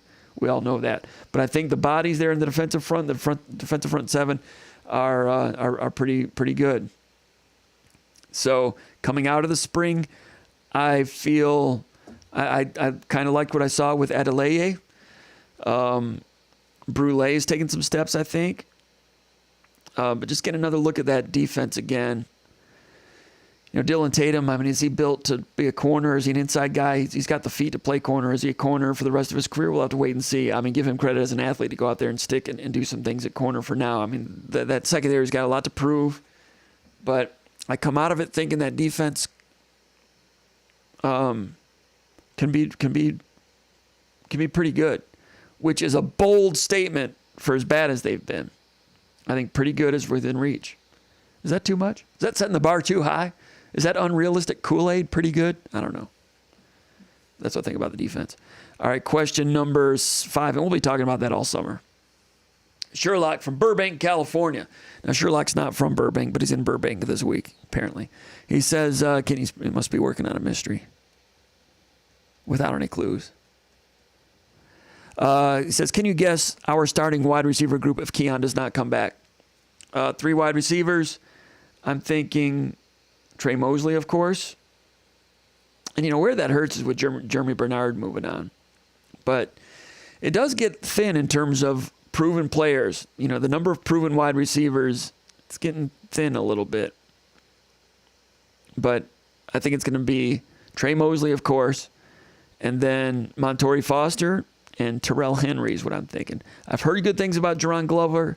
I didn't necessarily see it in the scrimmage, but I heard he did well in the first 2 scrimmages. Antonio Gates is a guy with a lot of ability who, the light flickers a little bit. The light needs to come on and stay on, and he's got ability. But I'm thinking Mosley, Coleman, and Henry is what I'm guessing. And those guys, they've got some proving to do. They're going to be unproven there. Question number 6, Spartan 1996 from Parts Unknown. He says, if Tucker has a losing season in year 4, is he on the hot seat? He says, we haven't seen a coach with 2 non-bowl seasons since John L. Smith. A 3rd losing season in 4 years is what got John L. Smith fired. Fair point. Fair point. Some of that would be, what does it look like? Hot seat with the contract, that would be difficult to swallow. I think that the football program right now is kind of taking a step backward and kind of a reset to almost like a rebuild. And I know that a rebuild shouldn't happen in year 4, but the nature of college football is in such upheaval right now, and you threw COVID into there. I don't know, you're giving him a losing season during the COVID year. That season's a wash. I mean, Izzo almost had a losing season that year. And then they go out and recruit that year off the Zoom, the first recruiting class. It's his 4th season, but in some ways, and the 2021 happened, Ken Walker, they caught lightning in a bottle there and made it happen, and they were clutch to pull out some wins. That was great. But, in human years, 1 year is like 7 years of dog years. So in COVID football with portal and people getting used to that and NIL and all that, is 4 seasons really 4 seasons? In my book, I don't know. I would hate it if you had like a really good coach and you pulled the plug on it in this climate. I know it's a long time ago, but Frank Beamer of Virginia Tech really struggled his first 6 years. Really struggled. By the same token, Wisconsin pulled the plug on Paul Chryst, right? We'll have to wait and see how that works out. And they made a good hire. So there have been others that have pulled the plug and it hasn't gone so well. I mean, Tennessee's been in the wilderness for 20 years. They think they're good now. They think they are. We'll see.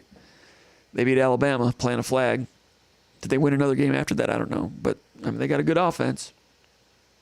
Heupel's pretty good. They're out there buying a lot of good players, so they should be good. But 9-3 doesn't cut it for those people down there either. So for 25 years, they've been in the wilderness.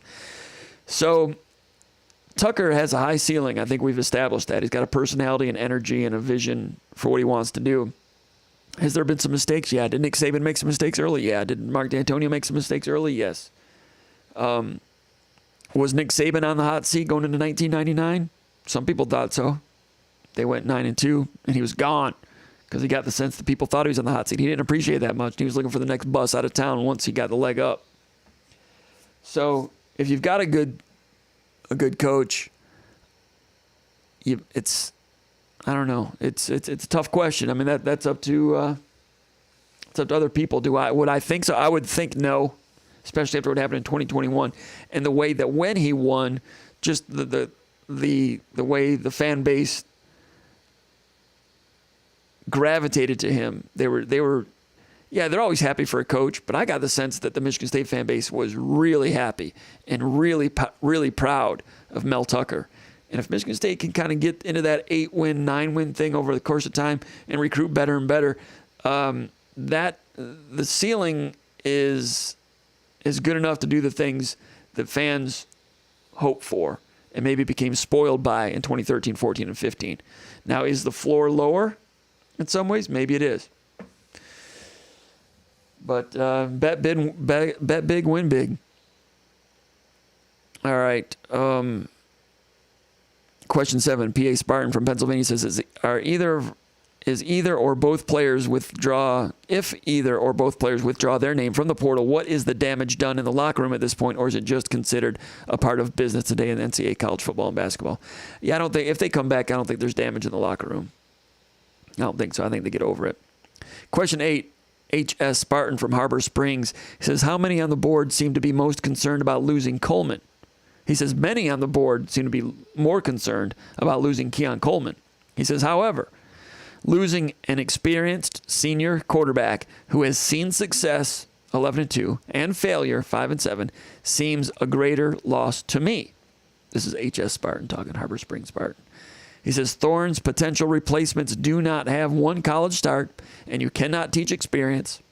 Aren't our coming growing pains at quarterback likely to cost us several games this fall, particularly without a rock-solid defense? Question from Spartan in Harbor Springs. Good points. You might be right. You raise a good point that losing a quarterback, an experienced quarterback, is more important than losing Coleman. Stated your point real well. I don't necessarily agree, but by October, I might agree if Noah Kim becomes the starter and struggles. But you make a good point. Question 9 from Parts Unknown. His name is Trouble with a Snap. He says, did something happen that is causing these portal movements? Keon is very good, so it's understandable maybe testing the market. But same day as Thorne and Brantley and Thorne maybe got pushed to the second string. Seems odd that big money would be thrown to them pre-portal entry. All right, so that's a statement in his question. Well, the reason that it happened when it did, because it was the last day that the portal window was open. So people had to make a decision right then, so those decisions were made at the 11th hour. So that's why they all happened at the same time. And all three of them had different reasons for going in. Question 10, Bill from Byron Center. He says, can you share any insight or drop any hints without violating non-disclosure agreements as to the probability of Keon Coleman and or Peyton Thorne exiting the portal and returning to Michigan State? Just that we've heard that Mel Tucker has had a sit down with Keon Coleman, so communications are good. Michigan State's going to try to mobilize some funds to try to make it worthwhile to stay. What will Michigan State show them in terms of what the quarterback situation is going to look like next year? We'll have to wait and see. I know that Mel Tucker is going to push the fact that Michigan State has had 2 receivers drafted in each of the past 2 years, and Jaden Reed becoming a second-round draft pick without the physical skills of Keon Coleman. I think that Keon Coleman feels good about Courtney Hawkins and his development under Courtney Hawkins as a wide receivers coach. So the pitch is going to be come back to Michigan State, work with Courtney some more, work on your routes a little bit more. We've got Noah Kim probably. There'll be more, more routes available to you in terms of arm strength. I mean, it remains to be seen about accuracy and avoiding mistakes and so forth, which is the key to the quarterback position. And we don't know how Noah Kim is in that regard until we see him play, if he becomes the guy. But that'll be the pitch to Coleman. I think Coleman's open-minded, still around town. I think he's around town. I don't know. But they had a sit-down. Maybe it was a Zoom sit-down. I'm not sure specifically about that. But then it's going to come down to whether Michigan State can be, I got to believe it's going to come down to whether Michigan State can be competitive in an NIL standpoint. And, talking with some people this weekend that are kind of close to the Michigan State situation, they're going to find out how competitive Michigan State is there. And if he's being offered astronomical amounts, does Michigan State match that or approach it? Those are decisions that have to be made if the money gets circulated correctly. And again, I don't blame Keon Coleman for going out there and looking into it. All right, so question number 11, Nolan. Oh, that was the one we did earlier. That was Nolan Schroeder from Grand Rapids. All right, we got some other questions, but let's just go back over here to the comments section. We've got all off season to tackle some of those other questions, and then we'll wrap it up. I got to find the comments area where to go. Appreciate. Oh, what just happened there? Sorry about that. Look out. I don't know what happened there. Look out. What happened there? Does that look better? I'm trying to hit this thing right there. Is that it? No. See, if I'd been in rehearsal, I'd know all these things. There it is. There it is. Okay. Let's go back up here to the comments area.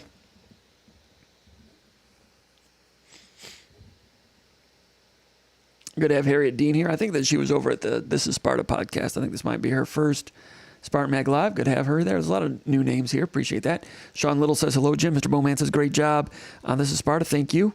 And thank you to all of you for giving us likes and subscribing to the channel. It's always good to get more subscribers. We are closing in on 7,500, I think, now. I was hoping to get to 7,000 by Thanksgiving. That didn't quite happen, but we had some good stuff going on during the winter and heading into March Madness, and we're closing in towards 7,500. We appreciate that, and we'd like to have a lot more today. So give us a like and subscribe. Do us a favor. That really helps us out a lot. Marlon Milano says, what up, Jim? Good to see Marlon here. Nick Harrington says, hello. Says, yo, comp, checking in from Florida. This should be a good one. All right. Noah Sprunger says, subscribe to SpartanMag.com for just $9.99 a month or $29.99 until 8/31. That is, if you subscribe right now, you pay $29.99, and that gets you through to August 31st. That would include all of our coverage through the offseason, which includes a lot of recruiting camp coverage and all of preseason August camp, which is going to be interesting depending on what's going on at quarterback. So like Noah Sprunger says, subscribe to Spartan Mag. We'd love to have you as a new subscriber over there. Check it out. Marlon Milano says, I think the defense is going to turn the corner this year. Marlon's got some optimism, and I don't disagree. To what extent remains to be seen. Schedule's very difficult. I mean, Michigan State can be a pretty good defense, but dealing with Ohio State, Washington, and Michigan, Penn State, those offenses, you can be a good defense and still give up upwards of, give up some points against those teams. We'll see if those teams turn out to be what they're supposed to be. Robert Rosen says, how come no one is hyping up Noah Kim? I've seen him throw 55-plus yards running opposite arm. The guy can throw lasers. He does. He can wing it. I mean, in his completion percentage in mop-up duty, it's like 72% in actual games. I'm not saying he'll continue to throw 72%, but he does look pretty good at times, doesn't he? And he came to Michigan State kind of a little bit undervalued because he had been injured as a junior. Was it a junior? I have to go back and look at it. But he played for a team in Virginia that was a perennial state championship contender. I think they might have won the state title when he was a sophomore, and then they were in the semifinals as a junior, became injured, and then I think he missed all the camps that summer due to the injury, which is similar. It's kind of reminiscent of Kirk Cousins. Kirk Cousins had his recruitment interrupted by injuries. I think he might have missed his whole junior season at Holland Christian, and then kind of came out of nowhere in camp before his senior year. Kirk Cousins did. I mean, there's some similarities between Cousins and Kim in terms of their trek and why they were kind of a little bit under the radar. But with Noah Kim, go back over a little bit later in the summer because we'll do that some other time. But he does throw some lasers. I agree with that. Some of the incompletions, he overthrew Montori Foster on a hitch and go. He didn't really have touch on that, but later in the scrimmage, he showed some touch on a deep one down the sideline.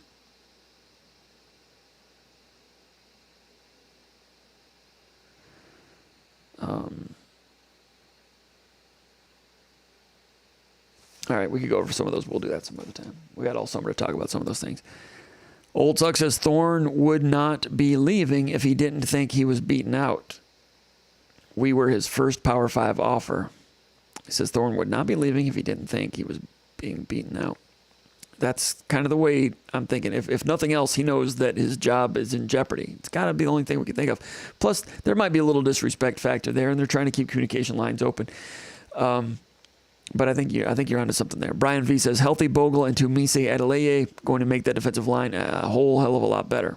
Old Tuck says things working against us. Michigan State with Coleman, location, LSU quarterback, LSU coach, most likely money. Yep.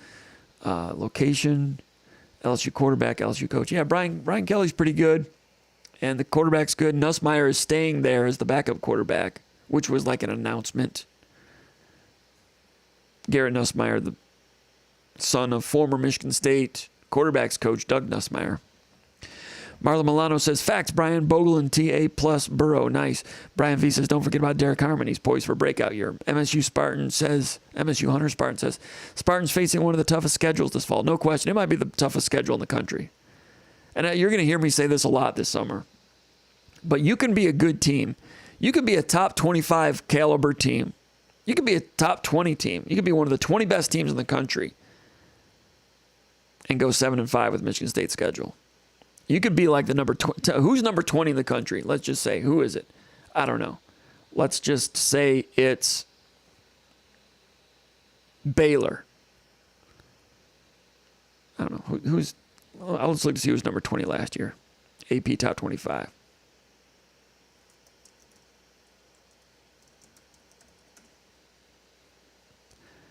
If it's an SEC school, it might be hard to do apples to apples. Number 25. 24, 23 was South Carolina. Pittsburgh was 22. Let's use them. Pitt Panthers were 22. Good for them. They finished strong. 25 was Texas. They were a big disappointment. They went 8-5. Fresno was 24. South Carolina was 23 at 8-5. Any of those teams. Pittsburgh 9-4. Let's say Pittsburgh. They number 22 in the country, 9-4. Good year for Narduzzi. Nothing against them, but are they beating Penn State? Well, that's a rivalry game. They give them a tough game, but let's say no. Are they beating Washington? Washington was.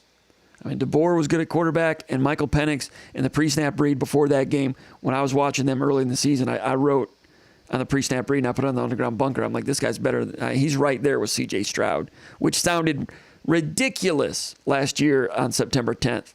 And I'm like, to me, Michael Penix looks like he's right there with C.J. Stroud. As the season went along, I thought Penix was better than C.J. Stroud. Sue me. The way he played the rest of the year, I didn't look wrong. Anyway, does Pittsburgh beat them? Washington puts up points. They put up points. No, they don't beat Washington. Does Pittsburgh beat Michigan? No. Does Pittsburgh beat Ohio State? No. Does Pittsburgh win at Iowa? At Iowa. Good defense last year for Iowa. Now they bring in Cade McNamara, who's going to be good game manager. They got Eric All at tight end. Their offense was terrible last year. Winning at Iowa. Does Pittsburgh win at Iowa? I'm talking about last year's Pittsburgh team. I haven't studied last year's Pittsburgh team. They're pretty good. Again, 9-4. They had some bobbles midway through the year, but they finished strong. My point is that Pittsburgh team that last year finished number 23, 24 in the country, I think they're 7-5 with this schedule. And that's if you win the other winnable games. When you're dealing with Rutgers and Maryland and some of the other teams on the schedule, the other winnable games are not easy either. So you're going to hear me say that a bunch of times. It's going to be a tough year. But the point is, MSU Hunter Spartan says Spartans facing one of the toughest schedules this fall. Yes. If Michigan, well, we'll be talking about that for a while. All right, Old Tuck says neighborhood getting rougher. Fickle, Rule, Kelly, Riley, Bielema is back. Fleck trending up. Mel's got his hands full. You're exactly right. It is a tough neighborhood. And you could get caught in a situation right now if you're changing coaches all the time. So we'll see what happens with Fickle. I think Fickle's pretty good. But I think he's really good. But sometimes you change scenery and you go someplace. There have been a lot of so-called really good hires that haven't worked out. So Wisconsin, you can win there, but now they're kind of stepping away from the Barry Alvarez thing a little bit. But I do think Fickle is good. I think Tressel's good on that defense. They should be all right. But expectations are pretty high, and they got rid of Christ kind of quickly. We'll see how that works out. Kirk Baldwin says, Solari also said Thorne did not hear from Tucker that there would be an open competition before the spring game news conference. Yeah, I heard him say that. I'd have to go back and re-listen to what Thorne said after the game. But I that's not what I heard. I heard like in December, Tucker brought the quarterbacks in and said it's going to be wide open next year. So I'd have to look to see if Thorne said that or if Chris heard that from somebody. But all I can go by is what I heard in December. I'll have to go back and re-listen to that press conference. Brian V says, Zion, Young, and Avery done. Young guys on the rise, too. Plenty to be excited about. So these guys were talking about defensive line like an hour before I started breaking it down, and you guys are agreeing with what I said, so I don't feel like a complete idiot. Hayden Fisher says, pretty evident where Old Tuck stands. Chucky Houston says college football has changed, really. No rules in the transfer portal. You don't like where you're at, you just transfer. Also, you don't have to sit out a year. No rules. Exactly right. Will Stallworth says, just read that Coleman at a meeting with Tuck yesterday in his office. Good sign. Had a meeting. Yeah, we talked about that a minute ago. Audrey Dahlgren from Channel 6 in Lansing, really good news reporter. I think she broke that news nugget. I'm not surprised based on some things I heard, about Tucker on Sunday and what he was hoping to do. So Coleman still being in town is good. A moment ago I said I wasn't sure if it was a Zoom or a sit down. I thought it was a sit down, but I didn't want to assume anything. But if it was in his office, it's good for Michigan State that he's still in town. Like I said, everything that I've heard is that Keon Coleman is not like dying to leave Michigan State. He would like a reason to stay at Michigan State. But he's got to look at a lot of things because this is his contract year. He wants to be a first-round draft pick, and Michigan State has had a second-round draft pick this year. I think Michigan State can show to him, demonstrate to him, you stay here, you can do what Jaden Reed did, but even better. You do what Jalen Naylor did, but even better. And Jalen was injured as a senior, or his fourth year. So that's going to be Michigan State's pitch. And I think Keon, Coleman, and Tucker have a good communication, good relationship. Tucker's a guy, he's a business guy. He can sit down and just talk, no BS. I understand what you're doing. So you tell me, Keon, what's out there for you? What are you hearing? What's being offered to you? You let me know that. We'll see if we can match and we'll see if we can keep you. That's probably what Tucker's saying, among other things. So we'll see. Marlon Milano says, give him the money. George Page says, hey, Comp. By the way, George Page, great to have him here. George, you know what I'm going to say, but it's great to have George Page here. Former guitar player and keyboard player for Surrender Dorothy, one of the top 25 bands in East Lansing history. It's great to have George Page here. George Page says, hey, Comp, have you had a chance to see the new renovations at the Tom Izzo football building? Do they have a SpartanMag office? Not yet. I've not been able to lease one out over there yet. That'd be pretty expensive, but very funny. No, but I saw Darian Harris posted some pictures today about the progress over there. I've driven by there a couple times, but I haven't stopped to look and notice. So I'm going to have to go do that. Sparty 13th says hi from St. John's, Michigan. I was in St. John's to get some gas a couple days ago. Had a game up in Beale City. Good baseball up there. Beale City is so good at sports for a little town. They got their crap together pretty good out there. St. John's, home of what's called Uncle John's Cider Mill, just outside of St. John's. Home of Chris Patterson, one of the best all-time late model dirt track racers in the state of Michigan history. Bill Husion says, I've heard some people say that NIL is not Mel's responsibility to grow or maintain, but how isn't it? It's clearly a huge factor for some of our players. Well, because to grow name, image, and likeness, money and coffers, that's fundraising, and coaches have something to do with that, but that needs to be someone else out there getting it done. You might remember 2 years ago, Ryan Day estimating that his roster at that time, that it was going to take about $13 million to retain that roster.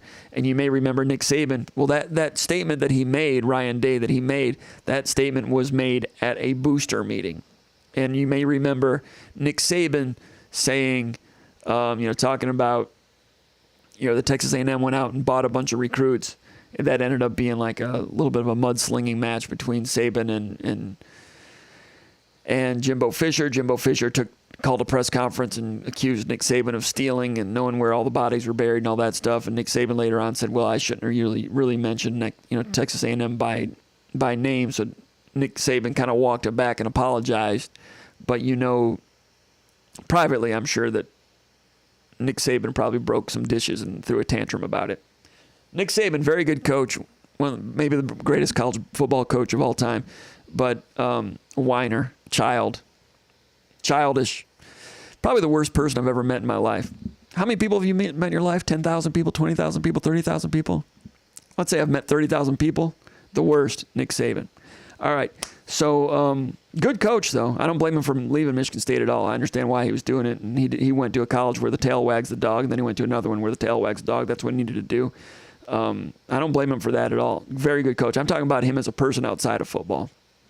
Anyway, or if he's in the stadium running an illegal extra point practice and somebody breaks their leg, but that goes back a long time. Anyway, and not caring about the guy that's got a broken leg.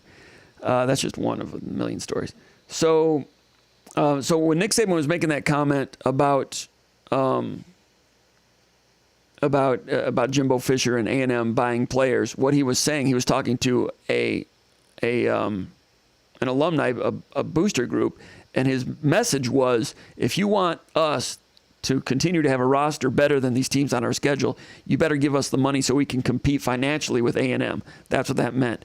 So those are two coaches, Ryan Day and Nick Saban, that were passing the buck to the donors.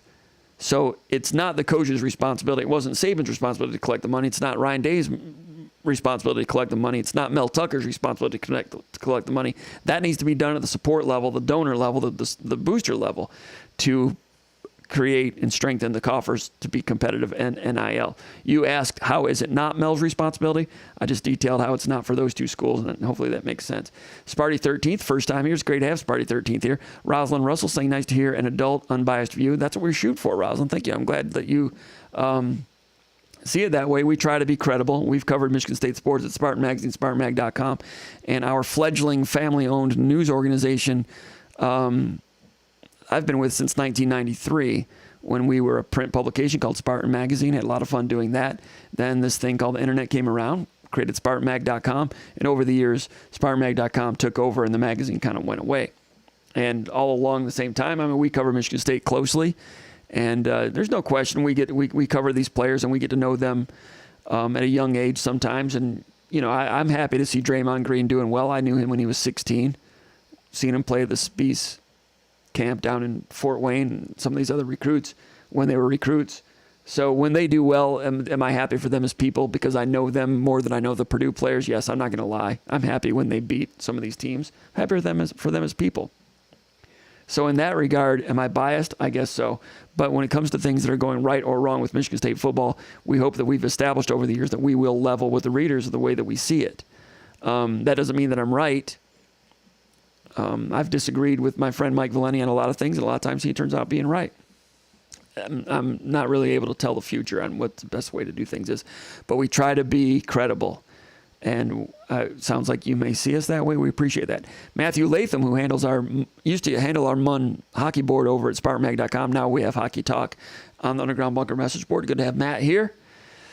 I had a question in the mailbag about hockey recruiting and what they've gotten out of the portal lately, but I've not been able to do the research on that. And I've got to tell you, I really, really like hockey, and I dabble in the old man league over at Suburban Ice, play a little bit, and I play down in the pond, and my kid was a player.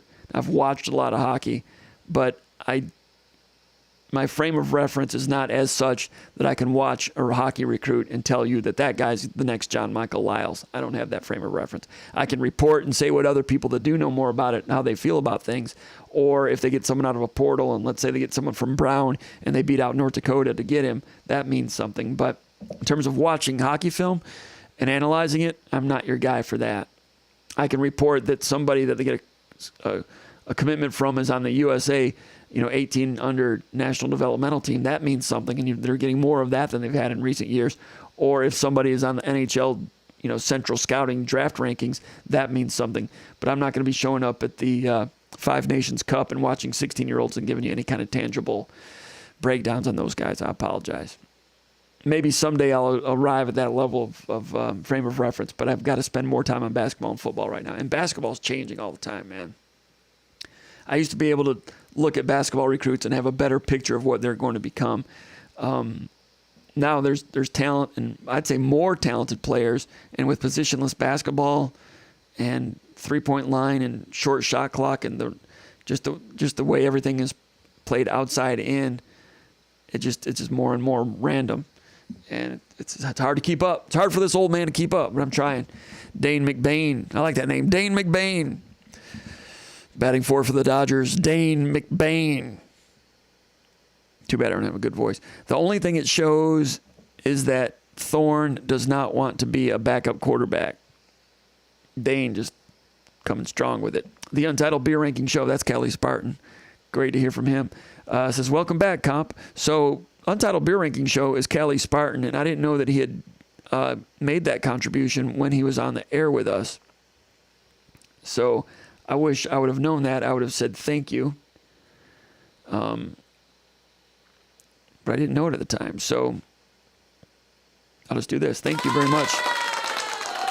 Thank you. Thank you, Untitled Beer Ranking Show. And go check out his podcast if you get a chance. He, I don't know if they still do it, but during COVID, he and his grandfather would he would go buy a brand of beer that they'd never tried before, and they would both sample it and give their comments, and I thought it was pretty good. Jake Z says, later Thorne, he says, if you're unwilling to fight for your position, we have young quarterbacks that will. No love lost. Well, that's not very nice from Jake Z. I'd expect Jake Z to be a little bit more understanding and supportive. But he's got the right to his opinion. Zach Everett. These are some cool names. You got Zach Everett, Jake Z, Dane McBain. These are good people. Zach Everett says, even with Brantley coming back, our secondary is looking thin. Who are some young guys that need to step up? And is there any guys who could get in the spring transfer window?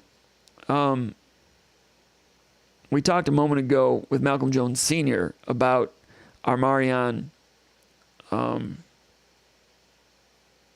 Smith transferred in from Cincinnati. So, but you're right. The defensive backfield's thin. They're going to be relying on true sophomores. We talked about that earlier in the show. Dylan Tatum, he started against Penn State and survived. They went after him a little bit. I thought he's pretty good. You know, he's a thicker guy, but he's got quick feet. He's not like a consummate corner build.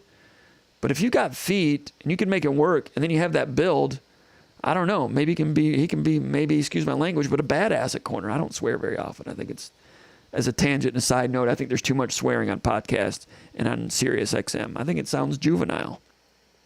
I don't like it. Now, way back when we were first starting our podcast, me and Konendijk, I might have dropped some foul language here and there. That's when we were like one of the first Michigan State podcasts. And we were younger and a little crankier back then. But as our audience grew, and then we get in front of the camera like this, and then I hear other people do it. Like when my kids were younger, I'd have a podcast on and someone would start swearing. I might have to turn it off. I know the kids hear that in recess too, but I'm not going to act like that's good or proper, in my opinion. Maybe it is for you. I don't know. I'm not saying I don't use colorful language when the microphone's off. I just think that, and I hear podcasts like the Sports Illustrated Media podcast or like New York Times podcast, and those formerly reputable, well, maybe you don't think they're reputable. We'll leave that aside. But traditional, historic publications, and they got some Yahoo on there dropping F-bombs on podcasts from these historic brands, and I'm like, dude, juvenile, scuzzy, repulsive. But I'll use the word badass to describe Dylan Tatum. If he can, like, at his build, if he's got the feet and the hips to play corner at his build, that's uncommon. And he's the type of guy that if he sticks there and does well, that's another, like, you know, as you go along and you do this for a number of years and you see somebody do something, that's another thing that adds to the frame of reference that makes you say, okay, well, I remember 10 years ago Dylan Tatum did it. Just because the guy looks like that doesn't mean that he can't play corner. This is a frame of reference guy for me, Tatum. So Tatum, Brantley at corner, Lowry, those three can be pretty good. And keep an eye on Caleb Coley. He's got a chance to be real good, hearing good things about him. But we talked about that earlier. Jaden Mangum, Malik Spencer, they're on the linebacker level at safety. He's a cruiser. He's a cruise missile down there. Keep it healthy. Those guys can learn as they go. They'll make mistakes. Got to make sure they're on the same page. And if they're not on the same page this year,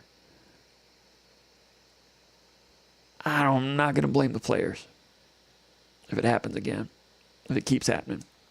Hey, no question, Hazelton's good on the chalkboard, NFL pedigree. He's done some good things, Kansas State and everything. But at some point, do you have too much volume in? And guys, it's just, if it's not, we'll have to wait and see. And he knows it. He's got to prove it. So, good man. But it's got young players out there, and we'll see what happens. Is that fair? All right, so what do we have here? He says, are there any young guys that could get in the spring transfer window? Are there any guys that we could get in the spring transfer window? It's a good question. I'm sure there's some people out there. I talked about Armarion Smith coming in from Cincinnati. You know, you hear about things. You know, Michigan State's looking at some wide receivers in the transfer window, but in terms of who they're looking at, sometimes it's hard to find out. And I'm not one that's going to look through the entire transfer portal and go through everybody's film and say, yeah, there's that corner from Utah State they should look at. I don't have time to do that. I've got to, in our coverage, I've got to be more reactionary, see who they're going after, and then look at film to tell you what I think. And I told you about, the guy, and And I'm not going to sit here and tell you every guy's great. Some people will. Like, remember when Martavius, what's his name? Craveris Crouch? Because he was 4-star and built real strong, that he was going to be like the best. Or Harold Joyner. Remember the people just being crazy, excited about Harold Joyner coming in? I like Harold Joyner. Good kid, good athlete. It seems like he should fit in somewhere. But just because someone's a 4-star coming in from Auburn or Tennessee doesn't mean they're going to be great coming in. And the guys coming in from Florida State and Liberty, I looked at them. They look all right. They could maybe help. But I just think they're guys. Armarion Smith, I've not looked at enough film. I think he's a guy that can help. I didn't know Kenneth Walker was going to be Kenneth Walker, that's for sure. So I missed on that one. I think everybody did, except Tucker and Will Peagler. They got that one right.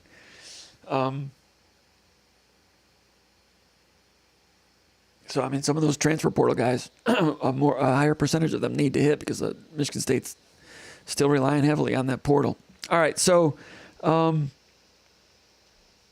Rosalind Russell says, if this quarterback competition became known in December, do you think Coleman may have told Tucker his displeasure with Thorne and made that his reason for leaving? Good question. No. Ed Heidemann says, tulips are blooming in Holland. Sparty will be here for the tulip time. It's Tulip Festival in Holland, right? Is that in May? That's when the tulips bloom, right? Need a SpartanMag float with Jim waving to the crowd. Ed Heidemann, I like your enthusiasm, like your style. I like Holland. I've been out to Holland a few times for a few things. I had a family member that marched in the Tulip Festival parade in Holland years ago. I was there as a youngster. Been there for a couple hockey tournaments. I like Holland, Michigan. Located on Michigan State's west coast. Beautiful over there. SpartanMag float. Ed, if you put together a SpartanMag float, I will show up and I'll wear a top hat and I will wave and I'll ride the float. And I'll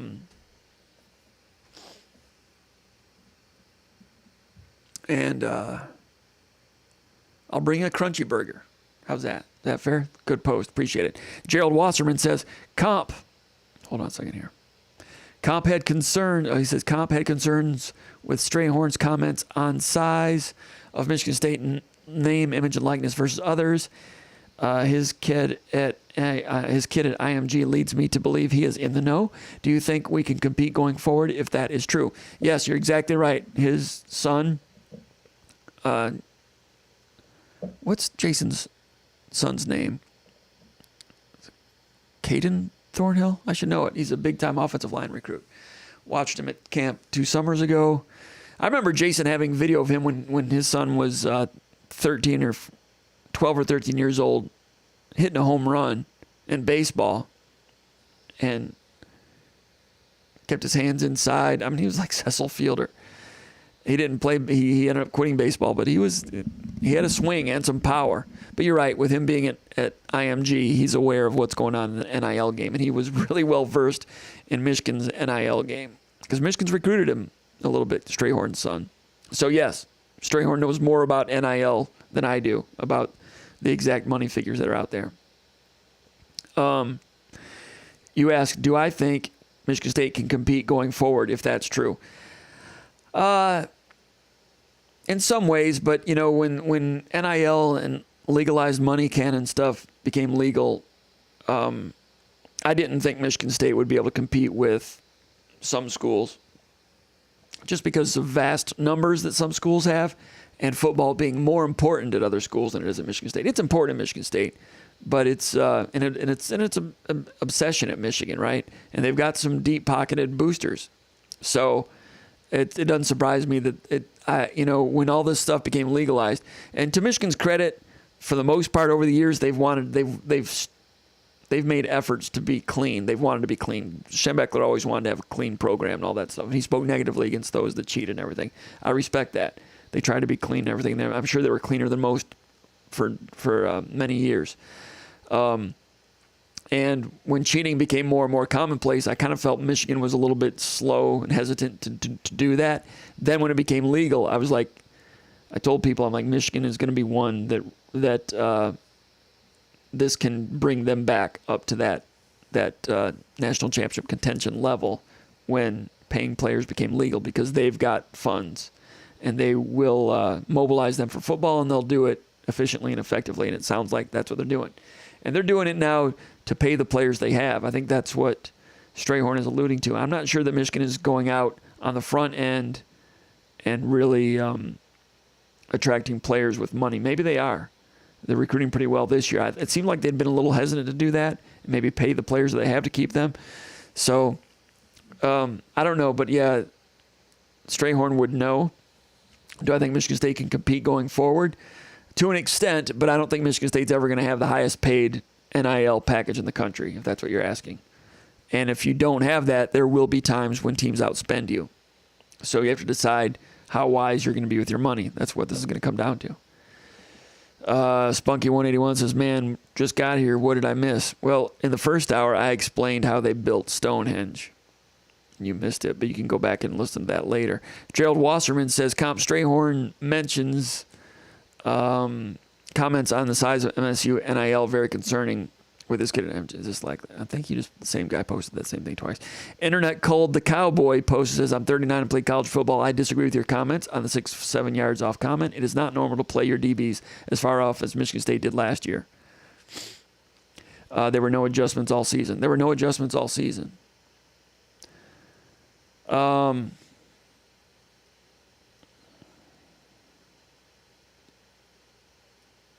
Really? Well, I mean, Michigan State plays a lot of cover 3. That goes back to the Seattle Legion and Boom stuff. Press man-to-man. Did you want Amir Speed playing press man-to-man? Is that what you wanted? Is that the adjustment you wanted? The dude had no agility. He has good straight line speed. If that's the adjustment that you want, is more press man-to-man with guys that can't play press man-to-man, then at 39 years old, you're right. Mark Jacobs says, roll Spartans, let's go. Spunky181 says, right, sometimes they weren't even on the TV screen. Yeah, when you play cover 3, the corners are going to roll. You play deep cover 4, they'll roll back. They played a little bit of, press quarters here and there. But I'd have to go back, I have to go back and watch it again, but I watched it a lot. Presumably you did too. They were playing coverages like a lot of teams play. Now they're not up playing press like the very best do or can, because they didn't really have people to do that.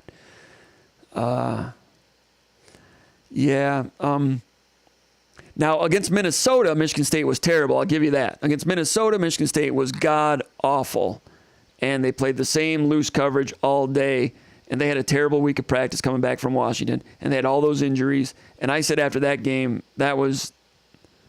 I thought Minnesota was going to win comfortably, and it ended up being worse than I thought.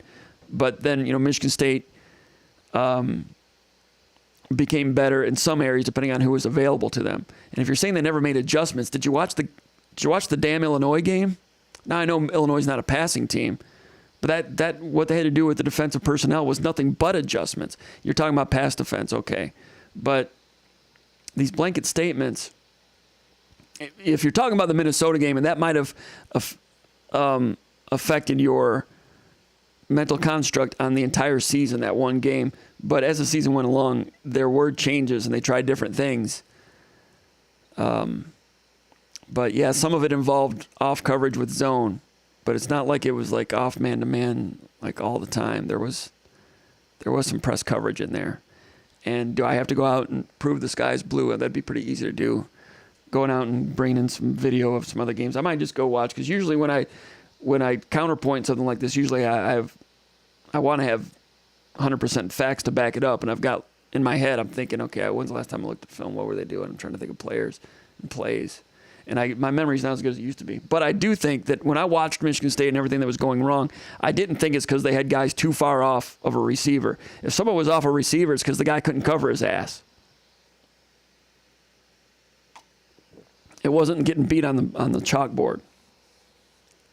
But they got to make sure that they don't have their own guys with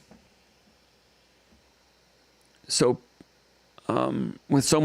many signals and so much volume in that they end up not knowing what to do and people are not on the same page. That needs to come first. All right, let's see. Explain cover 3 to me. You can't stop. You are overstepping your knowledge. Cover 3 is a corner, and it's 2 corners and a safety, 3 deep across, 3 deep, and the safety comes into linebacker level. It's cover 3. You have 3 deep lanes, and this corner has its zone, and he doesn't want anyone to get behind him all the way to the goal line. Same with the deep middle safety. Same with the deep corner over here. It's cover 3. And they're not called the cowboy. I'm out. Love Spartans. Hate your take on them, and I'm not into uneducated, controversial takes that are designed to get an emotional reaction. So he's out. So he didn't get to. So he tested me on something. I'm not. I mean, yeah. Come back during the season, and we'll help you with some things. But he's 39 and he played football. I'm sure he could teach me a few things. And I would look forward to that. But cover 3. All right. Spunky181, I don't count Mel's first year or year and a half. Go Green 03 says fans underestimate the Nasser fallout. I think that had a lot to do with the drop off at the end of the D'Antonio era that obviously still affects Tucker. Debatable. Dane McBain says Mark D. Thorne's resume looks pretty good. Mark D. Thorne is the new Michigan State Director of Player Personnel, hired a couple days ago. Was Director of Player Personnel, basically a recruiting coordinator at Pittsburgh. He left Pittsburgh to go to Virginia Tech. And then, and that was interesting that he would leave Pittsburgh to go to Virginia Tech. Did Virginia Tech pay more? Presumably. Pittsburgh maybe has a reputation of not paying enough. I don't know. But goes to Virginia Tech when Fuente was hired, had a coaching change there. Head coach was fired, and D. Thorne was not retained by Brent Pry's staff when Pry came in from Penn State. Penn State, you look at Virginia Tech, they split up recruiting coordinator duties. They've got an offensive recruiting coordinator and a defensive recruiting coordinator. And both of those two people are position coaches, which is interesting. I've not seen it done that way. And then there are other staff members, support members involved with recruiting, but they didn't have necessarily a kingpin recruiting coordinator guy. So they didn't retain D. Thorne. He didn't coach last year, so he was available, applied for the job, interviews. I know there were a lot of other people that were interested. I'm sure there were. And they filled the void with him. So I agree. His resume looks pretty good.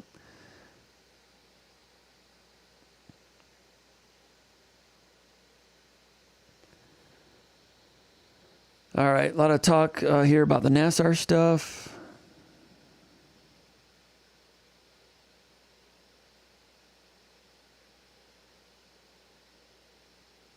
All right. Looks like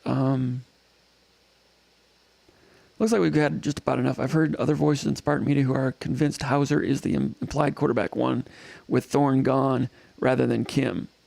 No, Hauser's got some potential. He's doing pretty good, but he is not above Kim.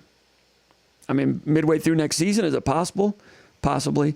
But in the spring, no. Kim was getting more reps with the 1s and 2s than Hauser was, and Kim's been better than Hauser. I know someone said that Hauser graded out better in the first scrimmage. That's because Hauser was playing against the third string that day. MSU fan number 1 says, is our baseball, nothing against Hauser, I'm just telling you what's going on. MSU fan number 1, is our baseball team going to the Big Ten tournament as well as our softball crew? I think they are. I think Michigan State baseball is. So this weekend, I don't remember who they're playing this weekend. Is this weekend they play Iowa? Michigan State needs to keep rolling. You know, historically, when they've gotten to this level, they've kind of not been able to maintain. They've been a surprise so far this year. Can they keep it going? We'll have to wait and see. I went to the Michigan State game at Michigan a week ago Friday. I hadn't been down to Ray Fisher Stadium in a long time. And I used to like Ray Fisher Stadium. It used to have a complete covered grandstand with a grass field. Now it's turf. They took down some of the covered grandstand. But it's like it's crammed in there. It's very plastic. It's plastic grass. It's plastic and cement. And on the outfield, it's plastic and cement. And you got like the, whatever that building is out in right field, is that indoor track or something, but it's a big tin roof. And then, you know, the softball field's way over there, and the football field is Football stadium is it's just concrete and plastic and plastic and concrete. Plastic, plastic, plastic. And you go out and the people are friendly and the food was pretty good. And they got that whatever that running is that where the track team practices, or is that like a public track? They got like that track there with the grass infield that's just vacant. I don't want to say vacant grass. It's just plastic and cement and some bricks and just railroad tracks and industrial and just. Michigan won that game. Michigan State won one game that weekend, but Michigan took 2 of 3. But just go to Michigan State. I know they had a flood problem, but the Michigan State baseball team's been off and on. And Michigan's baseball team was really good a few years ago, but at Michigan State, you got that grass, and it's beautiful grass.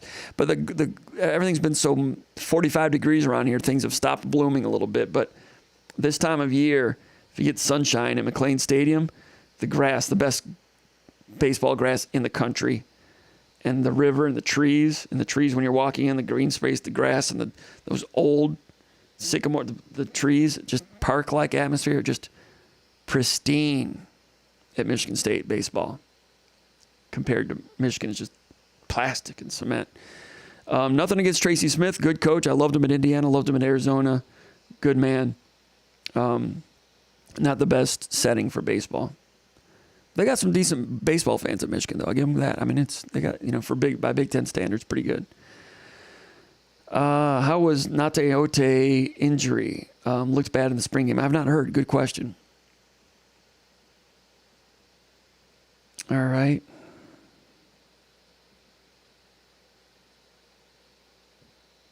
I think that's about it. I think we're going to wrap it up. Spartan MD says, I don't feel tardy. Quoting David Lee Roth. Spartan MD says, Jim, give me some positive news on special teams if you can. The punting situation was not on TV for the Big Ten Network, but the guy, the Florida, what's the guy's name? Telke? I should know this. How do I not have this known? I don't have his name. Some of you may. My guy Conan Dyke was really impressed with the punting at the spring scrimmage. On the low key, I think the punting might have been pretty good.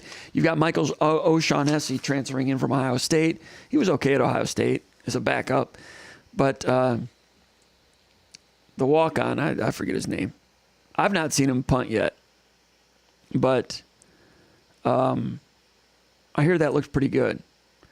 Hank Pepper's still around as this long snapper. I don't know if he snapped that day. He has some ailments, and they're still working on that. Kicking situation, Jonathan Kim's not there yet. We won't know more about him until he arrives. So there's that. Punt return, you don't have Jaden Reed anymore. I don't know who the punt returner is. Might be Terrell Henry. I'm not sure. So I'll have to wait and see. Anyway, I appreciate everybody for playing along and all the comments and all the tests and all the aggravation and people posting me up and taking me to task. We always welcome that. And we appreciate all the people coming in to talk some football, talk Michigan State sports on a Tuesday night. It's been going for 3 hours and 40 minutes when you count the Sparta podcast. It's good to be over there. Appreciate everybody here giving us likes and subscribing to the channel. Had a big crowd tonight. We're certainly thankful for that. People want to talk Michigan State football here in the month of May. We'll be coming out on a more regular basis after, we'll try another one here in the month of May, a couple of them.